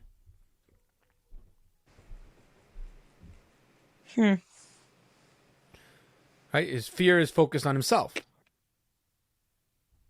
Then there is the person who fears the Blessed Holy One because he is afraid of the punishment of the other world and the punishment of hell. Neither of these is the essential root of awe. The essence of awe is that a person be in awe of his Lord because he is immense and sovereign, essence and root of all worlds, before whom everything is considered as nothing. As is said, all the inhabitants of the earth are considered as nothing. One should direct his desire to the site called awe. Okay, I see the difference. At the site where holy awe dwells, below is evil awe, beating, striking, accusing. It is a lash to whip the wicked. Whoever fears the punishment of flogging and accusation as mentioned, that awe, called awe of Hashem, leading to life, does not hover over him. Who then hovers over him? Evil awe. So that lash deploys above him evil awe, not awe of Hashem. All right. It's different. Again, this has to do with how you define, how you translate, and how you read words. Right. Different definitions. Different definitions. He seems to be making light of two definitions and saying these are not the essence. The third one is the essence, and if you go with the first two, you fucked. You're gonna get. That's what he seems to be saying. But again, how do you read it? This and that. I'm not saying. And the third definition that he says to go with is what again? You're in awe of the Holy Blessed One because he's immense and his essence is the root of all worlds, and before him everything is nothing. It's just I feel like that's how I would define awe. That makes sense to me. Not that I have it or whatever. Right, but now we're understanding Yiras Shamayim as awe instead of fear. Right. I think that, listen, I don't know enough about anything to speak on anything, but to me, I think what Chassidus did for me was to take me more, not that I've achieved anything to that level, but it's made me look more in that direction rather than this fear of punishment and whatever. It's helped me a lot in my own Yiddishkeit and my own connection with God of I don't want to be doing something just because I feel guilty and then I'm going to get punished for it. It's no, this is something that I get to do, not something that I have to do. This is something that I get to do because I love you and you love me. And if I'm miserable doing it, again, it kind of goes back to everything we were talking about. At the core, there is a truth. There is mitzvahs, there's averas, all of that stuff is true. But for me, at least, I don't want that necessarily to be my focus in regard to my connection with God. Yes, it is true. This thing you're not supposed to do, and this thing you should do. Fine. But if I'm miserable doing the things that I'm supposed to do, or miserable trying to not do the things that I'm not supposed to do, that's not the vibe I'm trying to go for. with like my creator who like freaking loves me. You know what I mean? Like I don't want that to be the relationship. The same way I don't want that to be the relationship with me and my friends, or me and, you know, a partner, a husband, whatever it is. Like that's just not conducive to my growth in that sense. So like, I don't know, for me at least, I don't know if this is, you know, people, I've been asked before, like, what does Chassidus mean to you? I guess I can't define Chassidus. Like, again, who am I? But at least my like small takeaway from it, which helped me a lot in life and my connection with like Yiddishkeit and everything, was kind of this like not like non-guilty type of relationship. Like, I don't want to do that. I know what's right. I know what's wrong. But this is also like where I'm holding right now, and God loves me. And one day I'll get there. Like, that's the goal. I'm not going to sit here and be like, I don't believe in that. Like, it's not true. Like, I do this thing and that thing, but like this thing I don't agree with. Okay. The truth is the truth, but I'm not a Sadekas. Like, I'm on the level that I'm, you know, where I am. I'm a human being. I'm like on this earth to do whatever I'm meant to do. And this is my journey. And God loves me either way. That's kind of, I don't know if I just like veered off to like a whole nother topic, but that's at least what, like when I discovered Chassidus, that's kind of like what it did for me. This kind of like joy in the process, and not this like guilty feeling of like, ugh, like I don't want to do this right now, but I have to. It's not I have to, it's I get to do this. Like I have the opportunity to do this thing. I have the opportunity to connect with my creator. I have the opportunity to grow as a person. I have the opportunity to whatever, you know?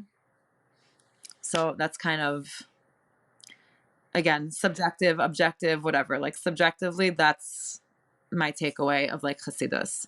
That's my understanding at whatever level I'm at right now. Kind of. That sounds like a correct understanding. Again, I think no, it sounds true to me. You know, was that again the Baal Shem Tov was focusing on the relationship aspect, less on the strict commandments, and to him, I think the mitzvos were more connection points. They were more ways to express the relationship. Right. And again, that's not to. I feel like there's this kind of like. It's not to belittle them. Right. No, I think that there's like oh Chassidus, and now there's like all these like hippie type of people that like love Chassidus and whatever, and it's like a little bit of the, not like a stigma, I don't know like what the right word is, but it's like, oh, like Chassidus is just like all emotion and like halacha doesn't matter and all these things. Like that's not true. Like I don't see that to be true. Like halacha is very important, and all of these quote unquote rules, which are not, I don't like people, I think that who like struggle with Yiddishkeit a lot of times has to do with like all the rules that are put upon them, right? Like I've heard this from like my mom, let's say, like, oh, it's too many rules, it's too many rules, it's too many rules. And like in my head through the years, like I used to see them as rules. Like I went through many transitions of like my connection with Yiddishkeit and with Hashem. And the goal is to like not see them as rules, is to see them as, like you said, these connection points of like, there's a reason why these things are there. Doesn't mean you're holding there. You're not a freaking tzaddik. You're a human being. Like, whatever. We're holding where we're holding. Like, relax. You know, Rabbi Nachman was also very, and not just Rabbi Nachman. There's a lot of, like, I've heard this many times in Torah in general that I can't, like, quote, but just to, like, keep it simple. Like, you're not a tzaddik, and that's okay. Like, be where you are.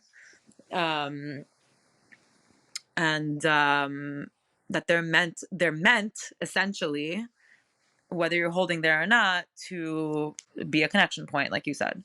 Yeah, it's the way Rabbi Klatsko puts it. Rabbi Klatsko from Muncie, Rabbi Muncie and Klatsko. That's the way, yeah. And I think it's the Eish Mahalach, if I'm not mistaken, Eish HaTorah. Like that's the way they word it. Mitzvahs are not rules; they're connection points. Yeah, again, like easier said than done. Like I could see how halacha and all that stuff can come off as these like rules. Oh, I'm not allowed to do this. I'm not allowed to do that. Like whatever. But You could, I but don't know if the you read reason. But for in whatever my reason, yeah. yeah, go ahead. I was gonna say No, you go ahead. if you read through the entire like biblical literature, if you read through like the whole Tanakh, if you read through the whole Tanakh, I think it's hard to draw that image. If you actually read through the whole thing, I mean, there were times when the prophets came and they chastised the Jewish nation for doing mitzvos without the proper intent. Mm. So, I mean, these are all levels. Right. Like now the question levels, is, does it have this kind of goes back to before, does the kli have intrinsic value on its own without the intent? Which is what we were kind of discussing about before, like does the staff have intrinsic value? Does the right. Do the prayers have intrinsic value, or do they need intent behind them? Yeah, I hear. Listen, again, Luckily, in my understanding, this has already been resolved for us in Nach. Like this is discussed, and it would appear that they do not actually have their own intrinsic value. Of certain things, at least, definitely. Obviously, giving charity you're or saying something. that like a mitzvah at its core doesn't, like, if someone does a mitzvah without having the intent to do a mitzvah, is it still a mitzvah? Is that what you're saying? That's a machlokas, actually. It's machlokas in the Gemara. Mitzvah strichas kavana or mitzvah ain't strichas kavana. I think we generally say that you need a kavana l'shem mitzvah. You don't have to know everything, but that's a whole machlokas, and the question is it a machlokas in Mitzias or not? That could be more complex than I want to go into right now. And obviously, I think it's going to depend on the actual mitzvah. In other words, if I give somebody money, right, I could do it with all the worst intents in the world. At the end of the day, I gave him money. Doesn't really matter. He got something from me, right? Right. And then I think there are things that are kind of the other way around. Or there are things that we're, doing for God, giving to God, where God doesn't really need anything from us. He's not lacking anything. And in that case, I think the intent is of utmost importance to a large degree. Like prayer. I would tend to agree. Right. I think anything that, like, all of these, like we were saying, all these rules, right? Halachas and like mitzvahs and all that stuff. Like you said, God doesn't need anything from us. The whole point of a mitzvah is to bring you closer to your, I don't know, essence. Like it's to bring you closer to God. So I feel like if there's not an intent there, again, this is like an opinion. I don't know anything, but I would think that if there's like no intent there, I don't know. You see, like, I don't even think like this. Like, oh, does it count? Does it not count? It's like points. Like, I don't think in terms of like, is this a mitzvah? Is this an avera? Like, am I getting schus for this? Am I getting this? Am I getting that? It's just like, I don't know. I just like don't think like that. But just like in theory, I would think that a mitzvah, in essence, is something that's meant to bring you closer to God the same way that an avera takes you farther away from God. So I would think that the intention, the same way that you do, like if someone does an avera, like breaking Shabbos by accident without realizing that they did it because either they don't know or it was mamish an accident, that doesn't necessarily take you farther away from God. It was an accident. You could get into like more detail Kabbalistically. If you were closer to God, you wouldn't have done the thing, like whatever. That's like a whole nother situation. But I think in essence, like consciously speaking, there should probably be an intent there. That would be my theory. Like if you're just doing stuff, like is that actually like energetically bringing you closer to God, or you're just like, stop doing something. Right. I could see how that would maybe like defeat the purpose. I think in sometimes essence. the accident brings us away because we kind of try to justify it. That too. So it's not. That's like a whole nother level of like doing something that you're not supposed to be doing. That's already. That's a discussion, by the way, also with the sin of. If you're trying to justify it, then you're conscious of the fact that you did something wrong, so to speak, and that's a whole nother level of consciousness where, yeah. This is discussed, by the way, with the sin of Adam. Yeah. There's I've heard it over as the Lubavitcher Rebbe's take, but there's a take on the sin of Adam Arishon, the sin of Adam, that the problem wasn't actually eating from the tree, right? Chava gave him from the Yitzhak, and he ate, and he didn't know. The problem was that when God confronted him, he didn't say, whoops. He went, she did it. Right. Defensive mode. Right.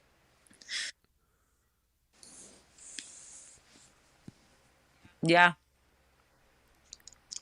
I don't know. A whole nother trip. There's that interpretation. I have a whole different interpretation, which is that he thought he was supposed to, which is really what he was saying. Because he doesn't say she did it. He says the woman that you gave to me, she gave me from the tree and I ate. I think he saw right, saw so it's like Chava it's coming as an from extension God, of God. why shouldn't I have done it? Right. That's what I think. Interesting. That's my understanding. And then apparently we're not supposed to see people necessarily as an extension of God. In my understanding. Okay. I never heard that. That sounds like a whole nother situation. It's definitely a whole nother situation. And then no one actually did anything wrong. Everyone just went with their... But at the end of the day, actions have consequences, whether or not you meant them to be wrong. Right. I just had a conversation about this. Like... of free will and being exactly where you're meant to be, and it's like, no, you're not necessarily, because you had free will, so it's your choice that got you there. Like a whole nother trip. Like, were you supposed to? Did God know? That's could go down a whole nother rabbit hole with that situation. I mean, I feel like that's like the classic like argument of Gan Eden and Adam and Chava, like if they had free will, or like if God really whatever, you know what I'm saying, like, right, was that supposed to happen, basically? But they also had free will, so like, what the hell happened, kind of thing. Well, before you, yes, like 1,000%, but also before you can really ask those questions, you have to know what was the story, which is, again, going back to before. If you don't understand that story as the way we understand it on a lower dimension, as like a literal tree, then what's the story? And then only once you understand the story... in my brain, it wasn't a literal tree. In my brain, the woman was the tree. Let's just put it that way.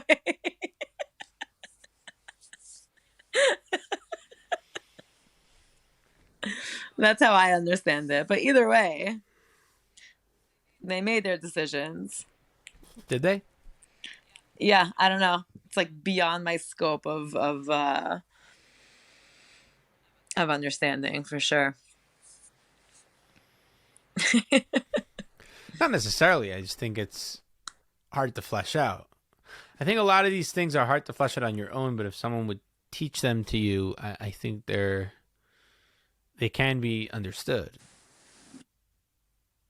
I just think most people don't know them, so nobody can really teach them. I mean, you could learn the story of Adam and Chava probably for the rest of your life and still not like know everything. For sure. Very complex situation. But again, that goes into like, was that like a literal thing, or like, is the deeper meaning like our own interpretation, or was that actually what happened? Like, which one is the story that actually happened? I don't know. Beyond me. But they both mean something to me. Like, the deeper story, the Kabbalistic story, whatever, and then like the story that they teach you in like kindergarten. Like, they both mean something to me. I don't know what's true, what's not true, like objectively speaking. I don't know. I think the story they teach you in kindergarten, obviously, I think it has a place, because I think, on a certain level, it is the kli that eventually you can use to find the on a certain level. Like, it's the thread. I think that a lot of what we're taught when we're younger is the thread that we can tug at in order to unravel the truth. Right. But the problem is that when they hand it to us and they pretend like it is the truth, and then one day we're like, this is a stupid thread. A lot of people don't even bother yanking. They don't even bother pulling the thread. Like, this is ridiculous. Like, this is just a stupid little tiny thread. Right. Kind of a discussion I had with Bernie a little bit, because I was of the opinion that in the system, like if in teaching, in the yeshiva system, in the chinuch system in general, they should kind of mention the fact that there are other mahalchim out there are other methods, there are other beliefs, there are other, within Judaism even. Yeah. Some people connect more to this, some people connect more to that, some people want to learn more, some people connect more to Chassidus. I went to a very Litvish yeshiva, and the concept of Chassidus was never discussed. I had no idea what it was. No clue. Till way later in life, And there are certain things that I didn't know exist. Now, whether or not we learned them or whether or not we discussed them, like, okay, don't learn it. One of the most fascinating things I found when I started learning Likutei Moharan is that the beginning of Likutei Moharan is a lot of Agadata Gemaras. Now, I don't know if you're a Gemara person, but Agadata Gemaras... You can't tell by the way I think already that I'm like... Agadata Gemaras are these interesting sections of the Talmud that seem to be talking about some sort of allegorical... They seem to be some sort of allegory or metaphors or stuff or something like to that effect. That literally they don't make any sense. A classic example would be the Rabbi Babrachana Gemaras in Baba Basra, where he says some things like such as one time I was walking on my way and I saw a frog the size of of a city, and then the frog was swallowed by a snake, and then the snake was caught by a bird, and then the bird went and landed on a tree. Imagine how big that tree must have been that it was able to support the bird. And had I not been there myself, I never would have believed it. Okay? Right. That's like an Agadata Gemara. On its face, it makes no sense. Like, what are you saying? Right. It's like, what is that? What are you saying? And when I was in yeshiva, we learned it. You can learn it with different commentaries, and some commentaries go smoother than others. Some are more esoteric than others. But I had no idea that Rabbi Nachman wrote a commentary on it. And that's the beginning of Likutei Moharan. Now, you're more than welcome to say Rabbi Nachman wrote a commentary on it, but, we'd rather, in this yeshiva, we'd go more with the Mahalach of the Vilna Gaon. We're going to learn the Vilna Gaon. We're not going to learn Rabbi Nachman. I'm okay with that on a certain level. I think it's a bit ridiculous, but okay. But the fact that I didn't even know that he wrote a commentary on it is, to me, it's just mind-boggling. Like, I'm learning through this portion of that no one mentioned that to you. It was never remotely mentioned, and I think because nobody else knew either. They probably themselves didn't even know. Right, because they never learned it. The average person. And a couple people maybe who didn't want to mention it because they're Nachman, or they were scared to mention it. I don't know. It boggles my mind that I learned this Masechta, and I went through all those Gemaras, and we're looking for commentaries on it because it makes no sense on its face. Obviously, it makes sense, but on its face, it makes no sense. And it just boggles my mind that I had no idea that there's this, this big chunk of Rabbi Nachman's writings that are on these Gemaras. Yeah. Bernie's reply totally agree with was, you. obviously, he thanked the yeshiva system for never teaching any of Rabbi Nachman's Torah, because otherwise he would have nothing to learn. Bernie's reply. Okay, I like that. I like that. I mean, I wouldn't expect, as sad as it is to say, like a Litvish yeshiva to be teaching anything that has anything to do with Chassidus.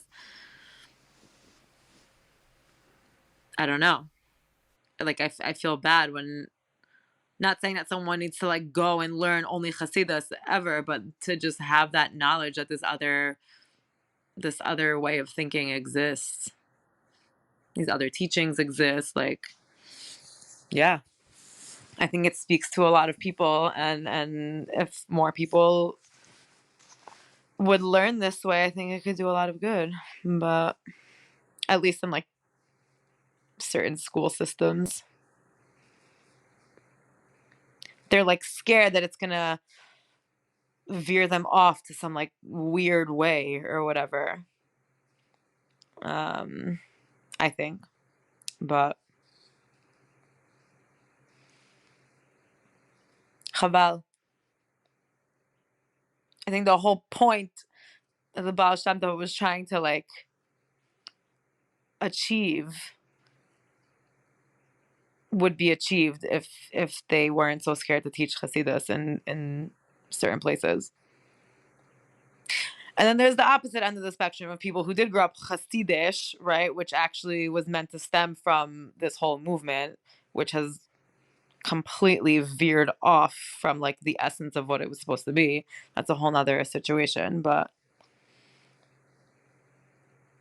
you know what I'm saying?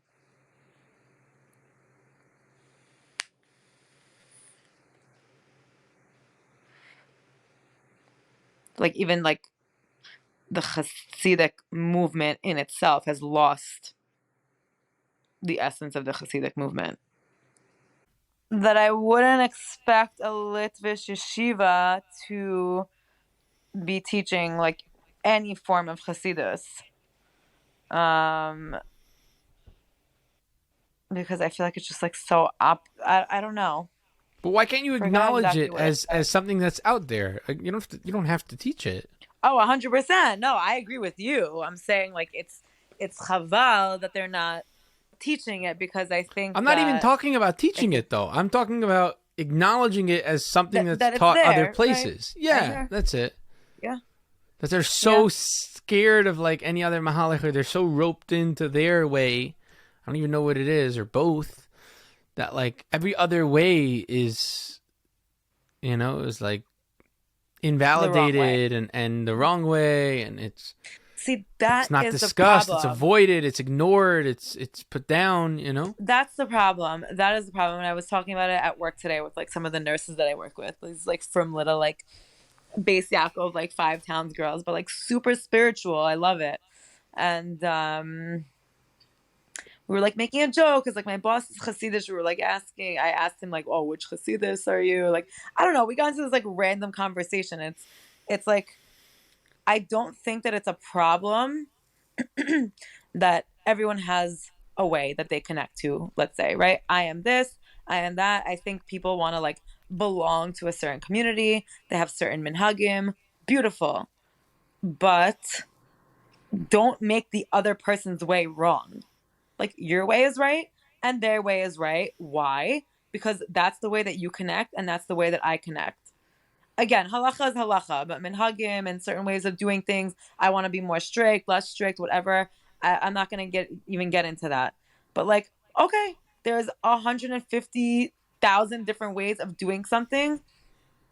Fine, as long as you're doing it that way, because that's the way that you understand it and that's the way that helps you connect to the source. But don't make everything else wrong. Like, we are still one. That's kind of like the trip that we went on today. Like, literally at the office, we had nothing to do. We were bored. We're like talking about all this stuff. And it's just like, okay, you're Litvish, whatever that means. And by definition, I'm Chassidish, or I'm this type of Chassidish, or I don't know, I cover my hair this way, I cover my hair. I mean, I don't know, that's already talking about halacha, but just, you get the concept? Like, that's kind of how I wish things were.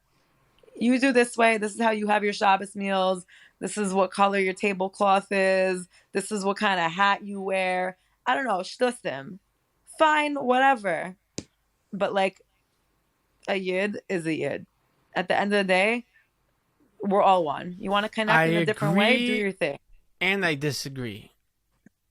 I agree with the sentiment. I agree with the problem. I disagree with the method of solving it.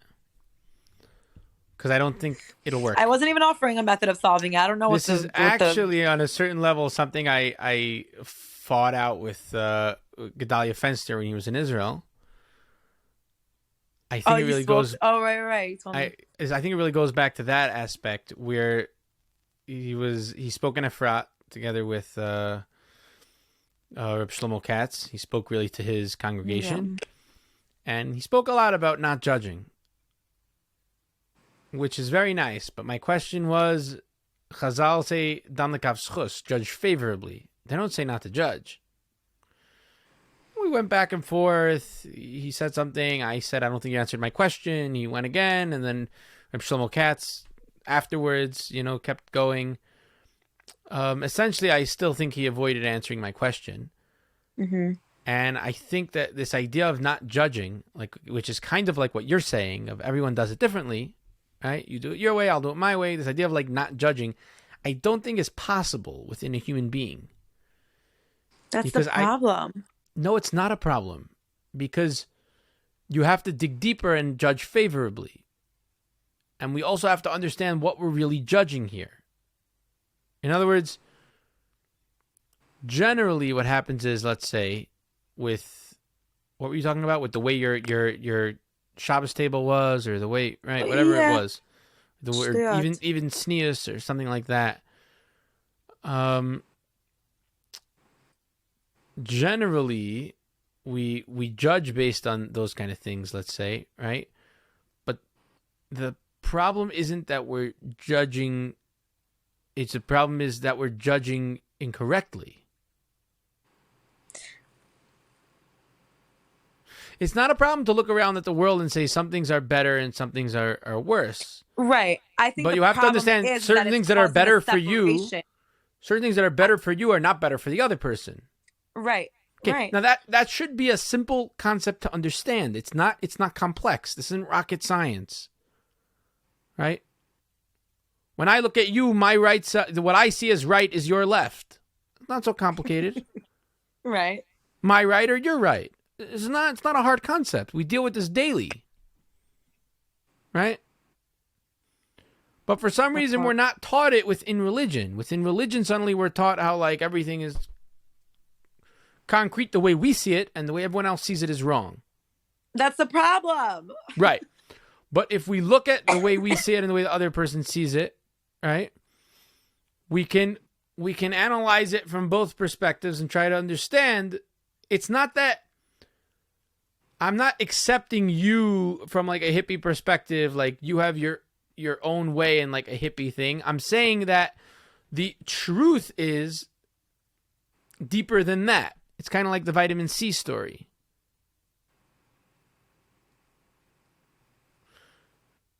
In other words, we can look at it and say simply, I'm supposed to be.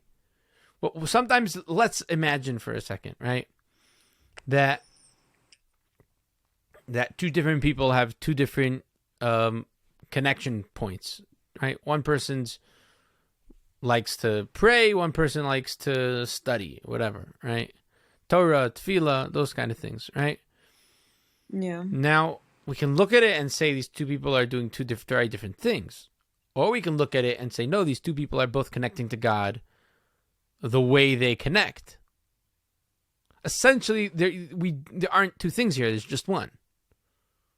Right. That's what I'm saying. Yeah. And the one thing is manifesting in different ways. This is what Kabbalah has been talking about for ages. Because Kabbalah believes that it's all the Or Ein Sof manifesting as in different kalim, right? Yeah. So now when we understand that concept, It's not that we're not judging. It's just we have a whole different way of viewing the world within which to judge. Okay. Right? So if the goal right now is to keep halacha strictly, then you are not keeping halacha strictly, and I am going to judge you as a sinner because you're not keeping halacha strictly.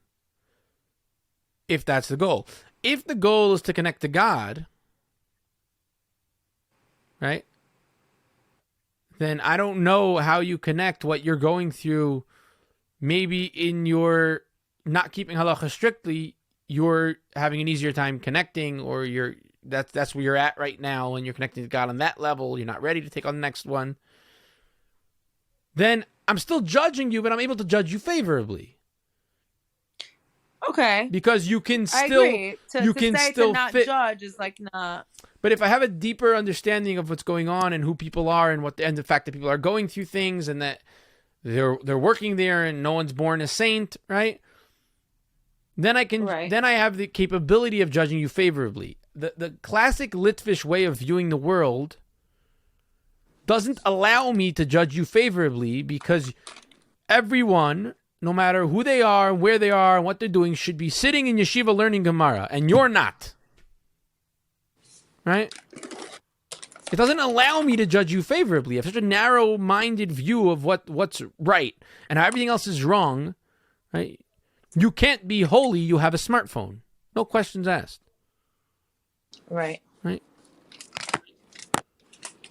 If that's your perception of reality, there is no way. The only way I can fit you in is Nebuch. You don't know any better yet.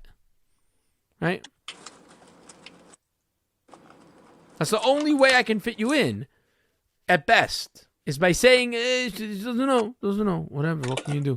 Now, if I have a view of the world in which a smartphone is a tool, it's not good, it's not bad, it's a tool, and if you use it in a holy way, then it's holy, and if you use it in an unholy way, then it's unholy, then I can look at anyone with a smartphone and say, wow, probably they have more self-control than I do. Imagine how much extra Torah they're able to learn because they don't have to look at a map. Imagine how many sdarim they can learn over the phone. Imagine how many chavrusas they can have on the other side of the world. Imagine how many books how many svarim they can pull up on their phone. Imagine how many gemaras they can Google. Right? But if I don't have the view of reality in which good and evil runs through the middle of every heart, what you're doing is wrong. What you're doing is wrong. The reality is, in a real world, if you analyze it correctly, it's very hard for us to say what you're doing is objectively wrong unless I know everything. Yeah, you're right. And I think the problem is that a lot of the people in power who are like teaching the next generation and the next generation are people who think this like black and white way of thinking. It's not open. It's not open-minded. Correct. But I don't want them, I don't want them to be open-minded. I'm not trying to get them to be open-minded. I'm trying to get them to realize they have a black and white picture of the world when the world exists in color. When you say you're trying to get them to be open-minded, you're like saying, to people it comes across as like hippie. It comes across people as hippie of like, you can't deal with the rules, so I should be open-minded and accept people who can't live up to the rules. I should accept them too, even though they can't live up to it, right? Right, it's like Nebuch. Even though they're not holding. It's like a Nebuch way of right. I'm not saying that. I am saying I think these people with a very strict, rigid view of the world are missing out on a lot of color. I agree with you. What's the solution? What's the solution? Trying to get people to think. I think these people do think. They just think a certain way. People are not taught how to think. They're taught what to think. Right. If people knew how to think, exactly the problem. In my opinion, and if they were allowed to think, the problem is our thinking is boxed in. But if they were allowed to think, I think they would reach different. People would reach different conclusions. They would be forced to reach different conclusions in a certain way. Because they would stare them in the face. I don't think these things are they're not rocket science. Some of these things really make no sense if you stop and you really think about it. And I was talking to a friend of mine once. I was learning Masil Shisharim. And he came over and he was looking at my other Svarim, and my other Svarim were like hardcore Kabbalah, right? And he's like, oh, you're also learning some Musar. I'm like, Masil Shisharim is not Musar. It's Kabbalah. Okay? And he's like, oh, you're one of those. I'm like, there's no question about it. It's not even like, to me, there's no question there wasn't a literal, tree with a walking, talking snake. Like, to me, okay, maybe there was. I don't know. But, like, I just don't view it that way. You don't view it that way. They see it another way. I don't know how they see it. I have no idea. But there are certain things that to me are once you stop and you think and you open up your mind and you analyze, you're like, oh, okay. And the Jews are very good at doing it for the non-Jews and not very good at doing it for themselves. And vice versa. By the way, the same discussion we had about the idea of what the thing was invented, like Chassidus versus Chassidim, right? The original intent. I had this conversation when I was in Spain with a couple of Christians. And I'm like, it's not hard to look at the Inquisition and say, I don't think this is what Jesus had in mind. And they were like, straight up, 100% straight up. On the cross, Jesus said, allegedly, according to their story, right? Forgive them, Father, for they know not what they've done. Okay? That's what he said about the Jews. Okay. And then the Christians spent the next almost 2,000 years persecuting the crap out of the Jews. In high school, in yeshiva, I had Christians yell slurs at me, and I had someone yell, "Thank God for Jesus, for Hitler," and I've had people yell insane things. You murdered you murdered the Messiah. I actually had people yell that at me as a kid. Jesus never would have yelled that. It's very clear from anyone who's read the New Testament that's not what he was trying to get across. I know nothing about this. Actually, I'm very ignorant. But I'm saying this happens in all. It's easier to understand it. It's very clear from COVID to me. It's very clear to me that there are people who are in positions of power at the top of hierarchies, at the top of the system, who are making it up as they go along because they have no fucking clue what's going on. How did they make it to the top of that system? They kissed the right asses. I have no idea. Oh, that's okay? For sure. Now, I see that in the non-Jewish world, and obviously, I know from my nice Litvish upbringing that everything that happens in the non-Jewish world comes from the Jewish world, right? Because we're the only ones who are able to affect reality. So I'm saying that's not a very Litvish way. The fact that it exists in the non-Jewish world is only because it exists in the Torah world, obviously. Because there are people who make it up that I have no idea what they're talking about, and I have no reason to assume that. I have no reason to assume that the biggest yeshiva out there believes in God. At a certain point, you realize you're a big Rosh Yeshiva and it's paying your bills, and yalla, like this, you can support your family. Or maybe you're mamish sacrificing for their Bnei Shalom, but who knows? Nobody knows. And then every so often, one of these people snapped. There was a big Rosh Kohl once. I'm not going to talk about what or where, but his kid was in my bunk when I was a counselor. He's one of my campers. And this guy just picked up and ran away with a non-Jew, and that was the end of it. Right? And everyone's going to talk about he snapped. I have no question about it that he didn't believe in any of it. He worked his way up the system, and he's still there. And one day he's like, fuck this. And he just stood up and left. I was going to say, he didn't snap. He never felt it. Well, maybe in the beginning he did feel it. And then he just slowly stopped. I have no idea. Or one day he woke up, he had this and he's like, wait, do I actually believe this? I have no idea what he went through, but I have no question about it. When he stood up and ran away with a non-Jew, he was like, this is bullshit. Right. Instead, people have to paint the image of, he gave him this Yetzer Hara and about Taiva, because no one wants to discuss what's actually going on in his head, because it scares the crap out of us. It scares the crap out of us because people put these people that are in a position of power up on a pedestal. Oh, I don't know, he's wearing a shtreimel, he's such a religious guy, rabbi, this, that, whatever. Like, I stopped, not to not give kavod to where kavod is meant to be given, but humans are humans, and people have taibas, and people have lack of understanding, and they're human beings. We're not living like... No, Rabbi Nachman says kavod is also in gullus. You know that, right? No, what does that mean? Kavod is also in Galus. What is, like? I think he's the one who says it. I'm trying to remember. Like, it's going to the wrong people. Yeah, choliyot, and that's it's not easy, like picking like a rabbi that you trust and that you're gonna listen to everything. And by the way, based on our conversation from before, the Gemara also says Torah is in gullus right now. Also, agav. I mean, the whole existence is in Galus right now. I don't know exactly what that means. Torah is in Galus. Like what? My understanding of what it means is that again the understanding of the Torah is also not 100%. Yeah. I feel like we're a bunch of like crazy people running around like trying to figure our shit out. Like, how are we supposed to know? The world we live in is like so far removed from that like level of existence. Yeah, I mean, like, we're doing our best. I remember Rev Daniel Katz, this was like years ago, it must have been like 15 years ago.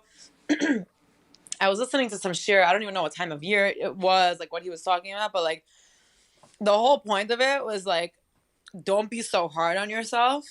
Like, literally, like, we have to claim that we're in like an insane asylum. Like, we're doing our best over here in Gullus, like, trying to understand, like, what's this? What's that? Like, what's the best I can be? Living in, like, a world so energetically, like, far removed from, like, the source. Does that make sense to you? Yeah, I mean, it's like... Yeah.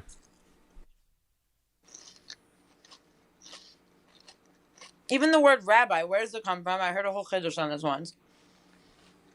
There's like a whole thing about it. Like the people we have today. Now, I'm not saying everybody. Like, listen, again, who am I to speak? But there's plenty of people out there that are not worthy of like a status of any sort. And you need to like sift it out. Even the people who are worthy of a status, let's say, they can still make mistakes. You know, they can still change. 100%. It's also an issue. 100%. You know, and sometimes they change because they develop more IQ points, even on a certain level. That's the story of Arba Nichnasu Lepardes. You know that story? Story of Acher. No. Rebbe Meir's Rebbe, his name was Elisha ben Avuya, and the rabbis called him Acher because he had some sort of a spiritual experience. And when he came back from the spiritual experience, he was a totally different person. They didn't recognize him anymore. He totally left Judaism. The plant medicine. He totally left Judaism, but he didn't leave it from a lack of understanding. He left it from spiritual experience. Like, he left it from 50 IQ points above us. And Rabbi Akiva had the same spiritual experience, and he made it through because God helped him and stuff like that. The Talmud says even Rabbi Akiva needed the help of God in order to make it through such a crazy spiritual experience. And then besides for them, there were another two people. One went crazy and one died. I lost you for a second, but... Besides for Acher and Rabbi Akiva, the Talmud says there were two other people who had the same spiritual experience. One went crazy and one died. They were, I think, Ben Azai and Ben Zoma. I don't remember who. Mm-hmm. And Rabbi Kaplan discusses that these are these are like the spitz, like the archetypes. These are the classic, the four ways that you can deal with a spiritual experience. Right. It's not only these four people. These are you have an intense spiritual experience. Sometimes it like makes you go mad. Sometimes it... Right, like the four, like, kivunim kind of thing. Right. The four possibilities, kind of, like... I hear.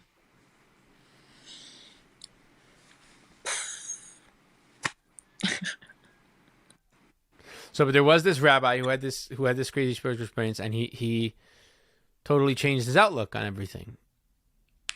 And then there's actually a discussion in the Talmud because some people complained to Rabbi Meir. Rabbi Meir was still studying Torah from him. He wasn't religious anymore. Rabbi Meir was still studying from him. And some people were like, "How could you do that? Like, you can't have a Rebbe who's like not like what? Who doesn't practice what he preaches? You know?" Right.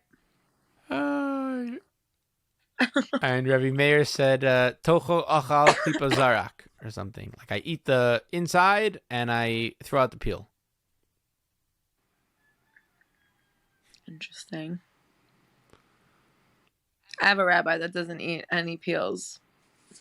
He's on a whole nother trip. That's probably where it comes from. Maybe, I don't know. Oh my goodness. But it's like this concept of you know what you're saying. The information is the information. If you can get down to the information, if you can extract the information from the opinion or something to that effect, then it's pure information. It's beautiful. It's amazing. Sorry, say that again. If you can extract the information from the way it's given over, from the delivery, right. If you can like get through to what the actual information is, then it's beautiful. But sometimes in the delivery, you stick in a lot of biases and a lot of different opinions. Yeah. You have to. I think that's a whole art. That.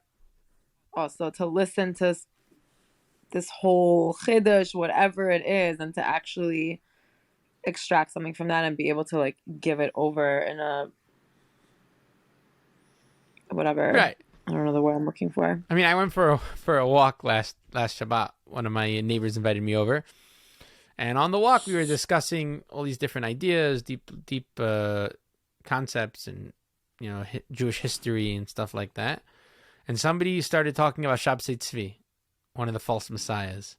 Yeah. And they're like, Shabtai Tzvi didn't think he was Mashiach until he went to visit this Makubal, a Jewish fortune teller who lived in Akko named Rabbi Nassan in Akko.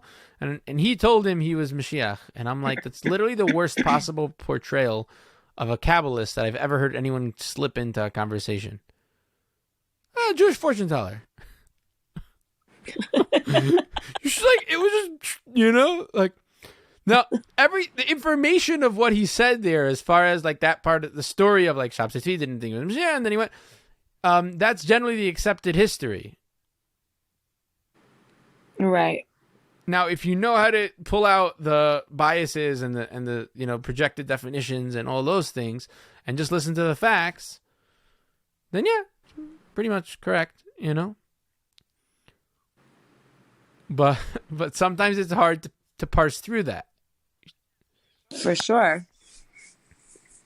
Like I said, it's an art. I mean, even to say over Shabtai Tzvi, the false messiah, right?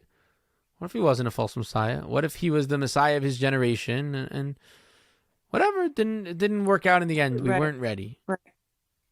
I always trip about that. I'm like, like when Mashiach comes right now, everyone's gonna be like, nah, chill. Like, like, who are you? Like, we're traumatized already. Like, prove yourself. I don't know. Like, I don't think anything has to be proven, because the question is not whether he's Mashiach or not. The question is what he's telling us true? Like, is this a good idea to do what he's saying? Like, to me, it's irrelevant whether he's not his Mashiach. When you come to me and you say, yes, listen, Yitzy, your God sent a message on all the ways you're fucking up and all the things you have to fix, right? Yeah? To me, the least important thing in that message is God sent. If I'm fucking up and there are ways for me to fix it, I would like to know. And whether or not God sends you, or whether or not you're bored, or whether or not you fucking trip in face, is totally irrelevant. It doesn't actually matter. So what matters to you? That I correct my ways. That someone points out to me where I'm flawed. That way I can fix it. Okay, but if some guy who says he's a Mashiach and this is what God said, tell me what God said, and then I'll decide like, whether or not that we should be doing that. What if it's something that you don't even realize? Such as? I don't know what that's supposed to mean. I'm saying if this person is coming and telling you that this is what God said, these are your flaws, this is what you need to correct, some asshole that's hearing this could be like, nah, I'm good. Not a problem. Or like whatever. Well, you have to think honestly, is that a problem or not? I don't know. Okay. A lot of people are not going to think so, honestly. Like, okay. No, I'm good with this. That's not an issue. Or like an issue, whatever. It's like a stupid word, but they could easily be like, fuck you. I'm perfect. Obviously not the correct way of thinking. I'm just saying, like, if that's going to be like what your proof, so to speak, is based on, I think that's like. What do you mean? What my proof? I don't know what you mean by that. What proof? Of like, because I was like, okay, how are we going to know like when it's actually Mashiach? We're not. Like, when this guy comes who to cares? me and tells me like God, what? I'm not saying we're going to know. I'm saying who cares? If you come to me and you say, listen, Yitzy, you're fucking up and here's all the ways you're fucking up and you can fix it. I have a list. And am I going to be like, whoa, 1 second, stop, Tara, 1 second. Did God send you? He didn't send you? I don't know how I'm fucking up. Get the hell out of here. He did send you? Fucking now I have to listen to all the things I'm fucking up? Ah, what a pain in the ass. What if I said yes? What if I was like, you know what? Why does it matter? I don't know why it matters. You're saying that it matters. I don't think it matters whether God sent you or not. It matters whether or not I'm fucking up. Mashiach's going to come and he's going to say, we can make the world a better place. Did God send you? No, I don't want a better place. Get the fuck out of here. What? What does that mean? Mashiach's going to come and say, we can rebuild the temple. We can bring all the Jews back, right? We can bring peace. We can advance human consciousness. Wait, are you God sent? So you're saying that you don't care if he's God sent or not. That's what you're saying. As long as what he's saying has truth. Yeah. Right. Same conversation as before. It's not about the objective truth of the book. It's a question of what you're learning out of it, what you're doing with it. Right. Right. And if he's not Mashiach and he's just a holy Jew and he's just, helping us along our path, then we'll be a little bit closer to whoever is Mashiach, but it's irrelevant. We shouldn't be, when someone comes with a message, we should be asking ourselves, is this a Torah true message?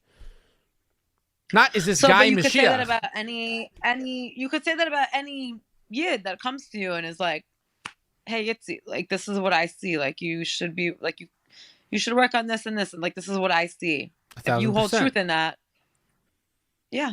Am I going to ask him, did God send you? It's the most ridiculous. Have you ever, what? That's like a weird thing to ask someone. Tav, I hear you. Shit. I don't want to cut this off, but I do need to go do shit soon. It's fucking 9 p.m. It's 3:45 on my side. We spoke about Uman for like a minute. No, but this all has to go back to Uman because.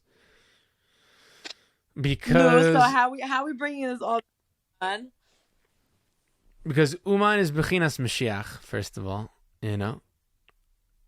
and second of all, because people think it has this objective reality to it, whereas it's really just how people relate to it, how people connect. And also because for some people it's very religious. For some people it's like this is a Messiah. For some people, and it's like that's not the question. The question is right now in this moment is yay or nay. Should we be doing this or not? I think it's different for every person. Again. Right. that kind of goes into like how I said my experience in Uman was. It wasn't this like objective, like, okay, I'm going to like this place and it's gonna be this like, I was like, I wanted to just feel whatever I would feel there, like subjectively. Kind of like whatever happens, happens. Like, don't pressure yourself. It's not this like, I don't know, this like entity or whatever. I'm going to a place, there's a tzaddik buried there, there's a certain energy. Let's see what happens. Again, a lot of these things, it's really about the way you connect in the place. It's not about the place, right? Right. Tachlis. That's one of my favorite, Hasidic stories about this girl who would go out into the forest to daven, and she got home once, and her father's like, "What are you going out to the forest to daven for? The same God in the forest is the same God here in the house. You don't have to go all the way to the forest." And she's like, "God might be the same in the forest and the house, but I'm better in the forest." I'm not. Right. I love that. Yeah. I really love that. Just like in life, like with everything. Just like in the way that you connect to everything and everyone.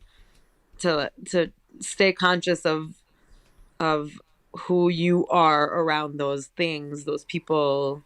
I think that's really, really important.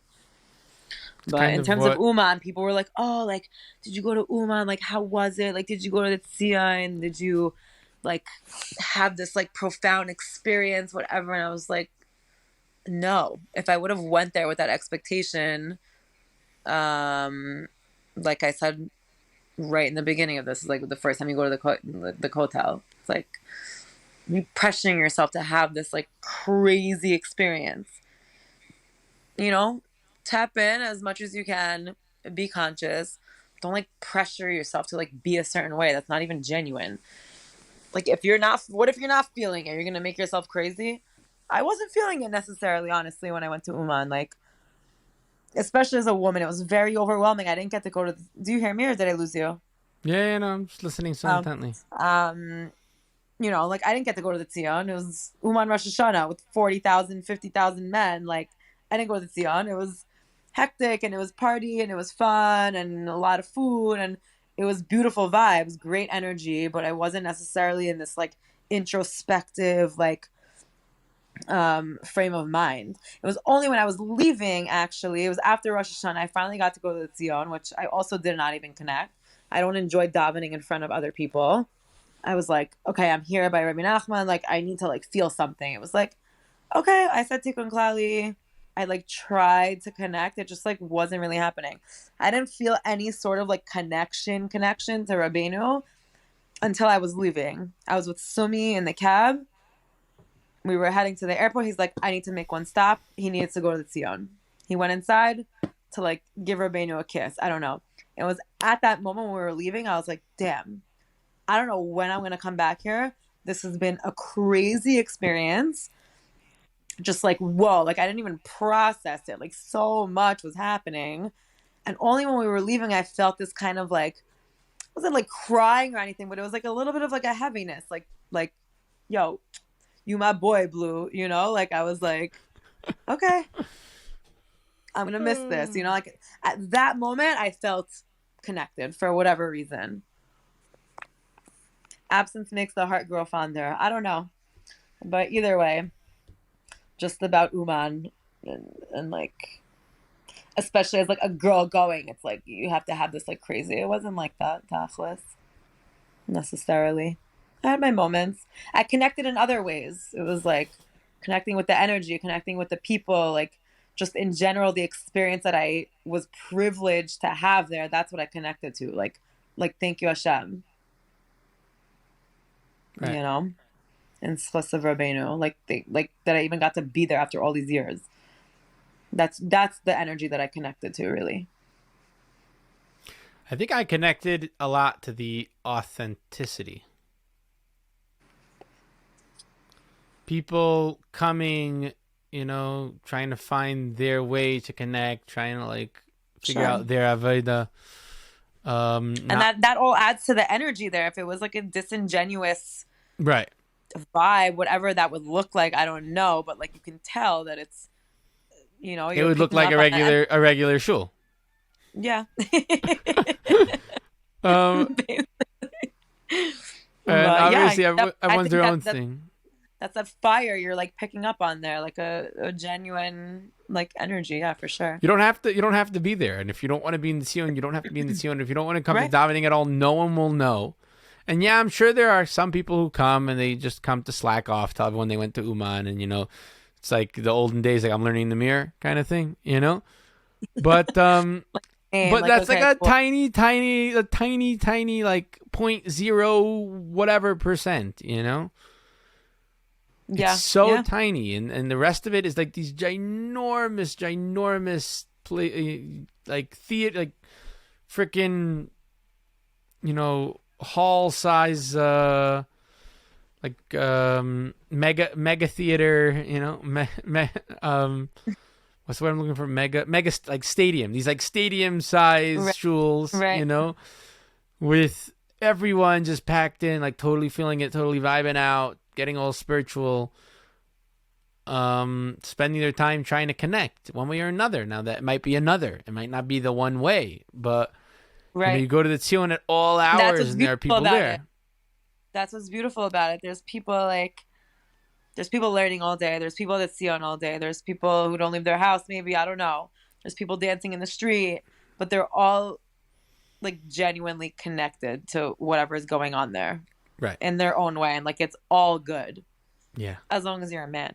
And again, what I found funny was the percentage of people dancing in the street is minuscule. Minuscule. Compared Right. There's to a the lot of percentage people in that these are like there. huge buildings of things going on by Shiners, by Nakuda Tova, by El Racha, whatever. There's like so many people that are not like in the street for sure. And these are also minuscule because I think there are way more Israelis than there are, Yeah. way more like regular Hasidim that like no one really factors in just because nobody knows them. Right. It's like a whole nother Right. world, A But whole yeah, in nother general, situation. I think it was really just the authenticity that really people come and they're just feeling it. And there's a lot of freedom to be yourself and freedom to connect on your own, freedom to find your spot to daven, and freedom to, daven at your own pace, connect in your own way. And it's just, yeah, for me, I really felt that people just being themselves. Like, Yeah.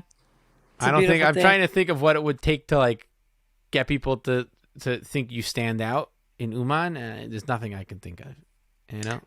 Well, if you're a girl wearing a neon nanach hat, that helps. It helps a little bit, but at the end of the day, did anyone? One second. Here's the question: did anyone think like she's different or less than, or were they just like, did you just stand out?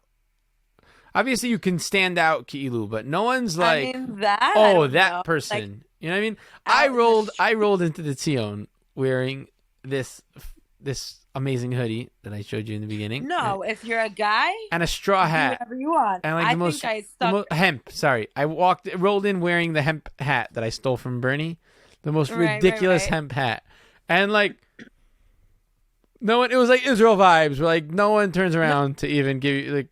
It's like whatever. 100% I agree with you. I totally like Oh, that's it's from what such a I vibe. was observing. Then I agree with you. I'm saying it. At the end of the day, a girl sticking out there is a girl sticking out there. That's it. It has nothing to do Yeah, but with it's all not. the other. It's not necessarily. Again, our brains are kind of wired to register the Yotze Min HaKlal.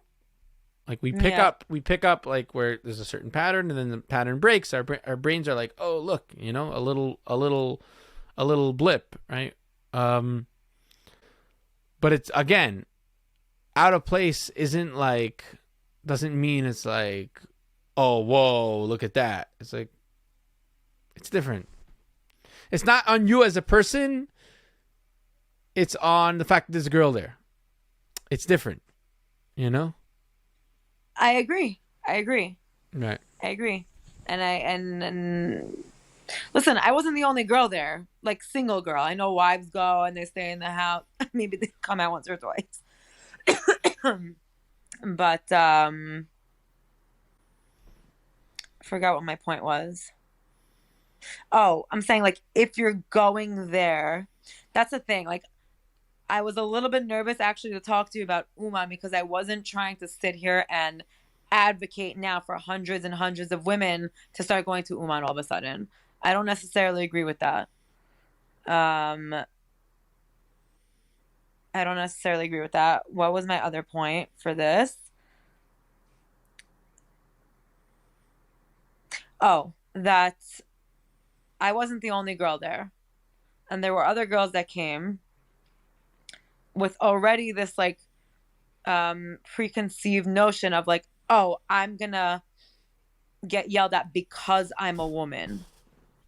Or like not because I'm a woman, but like because it's me and like I'm gonna take it personally. I guess as a woman going to Uman, Do you identify as a woman? yes. Oh, okay. I do. But I don't even know what I'm trying to say.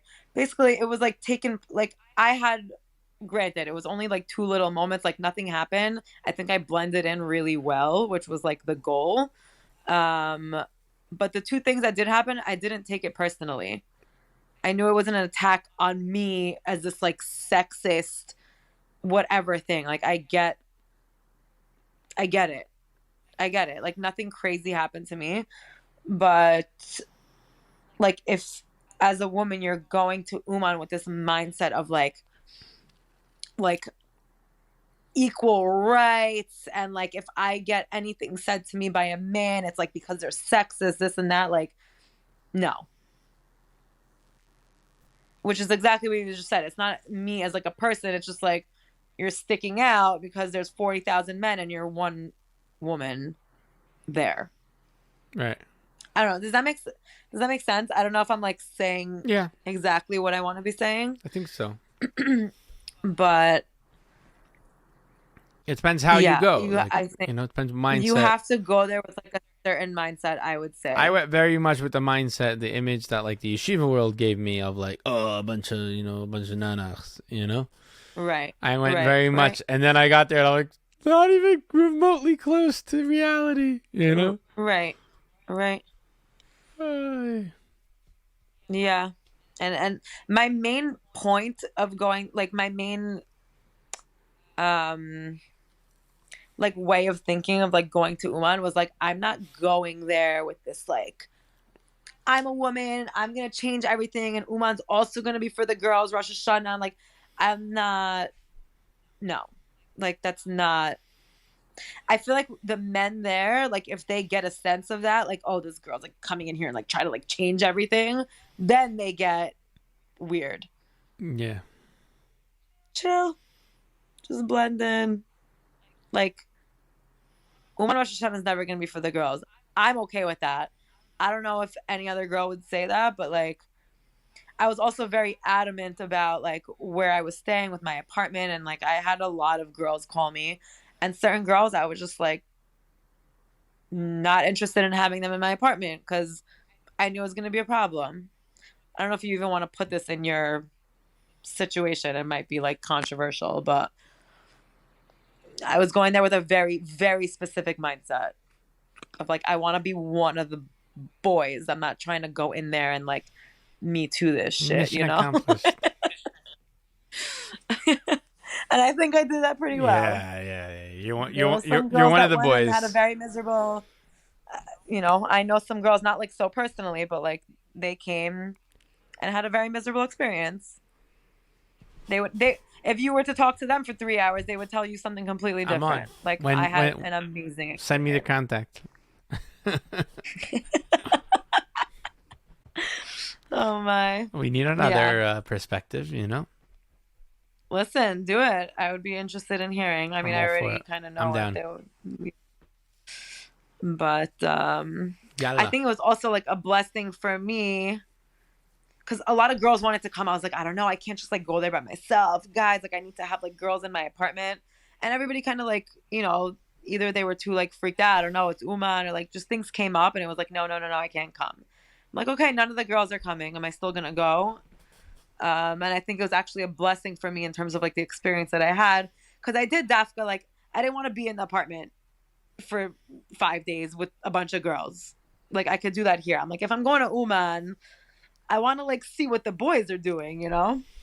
And I think the fact that I did go there by myself and I was there just like with Mendel basically as my like wingman, so to speak, like I really did get to experience a lot of like the real Uman, not like a woman sitting in an apartment in Uman experience. Which like, God willing, next time I go to Uman, hopefully we'll be with my husband. I'll stay with him in the apartment. Amen. But like I'm ready for a different Uman experience. But for that, my first time, it was like epic.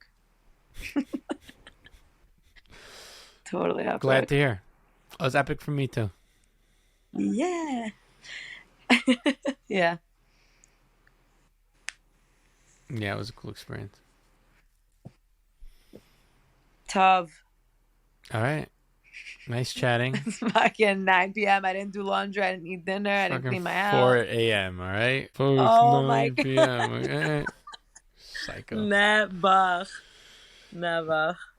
Yo, this is awesome. Rebbitzin, always a pleasure. It's been freaking real. Rebbitzin. I love that you actually, named yourself that. That's me. I'm manifesting, Freaking baby. Rebbitzin. Totally manifesting. Hey, yo, it's been real. Go get some freaking sleep, man. I'm not going to discuss my take on manifesting, but I just did another podcast about it. Maybe I'll... I haven't finished editing yet, but I think it's grossly misunderstood. I agree with you. Ugh, we can talk about it another time. So boring. Stop agreeing with me. I really do agree with you. Okay, we'll end with that. Agree with you. I can't get better. Okay, much love. Bye. Nana.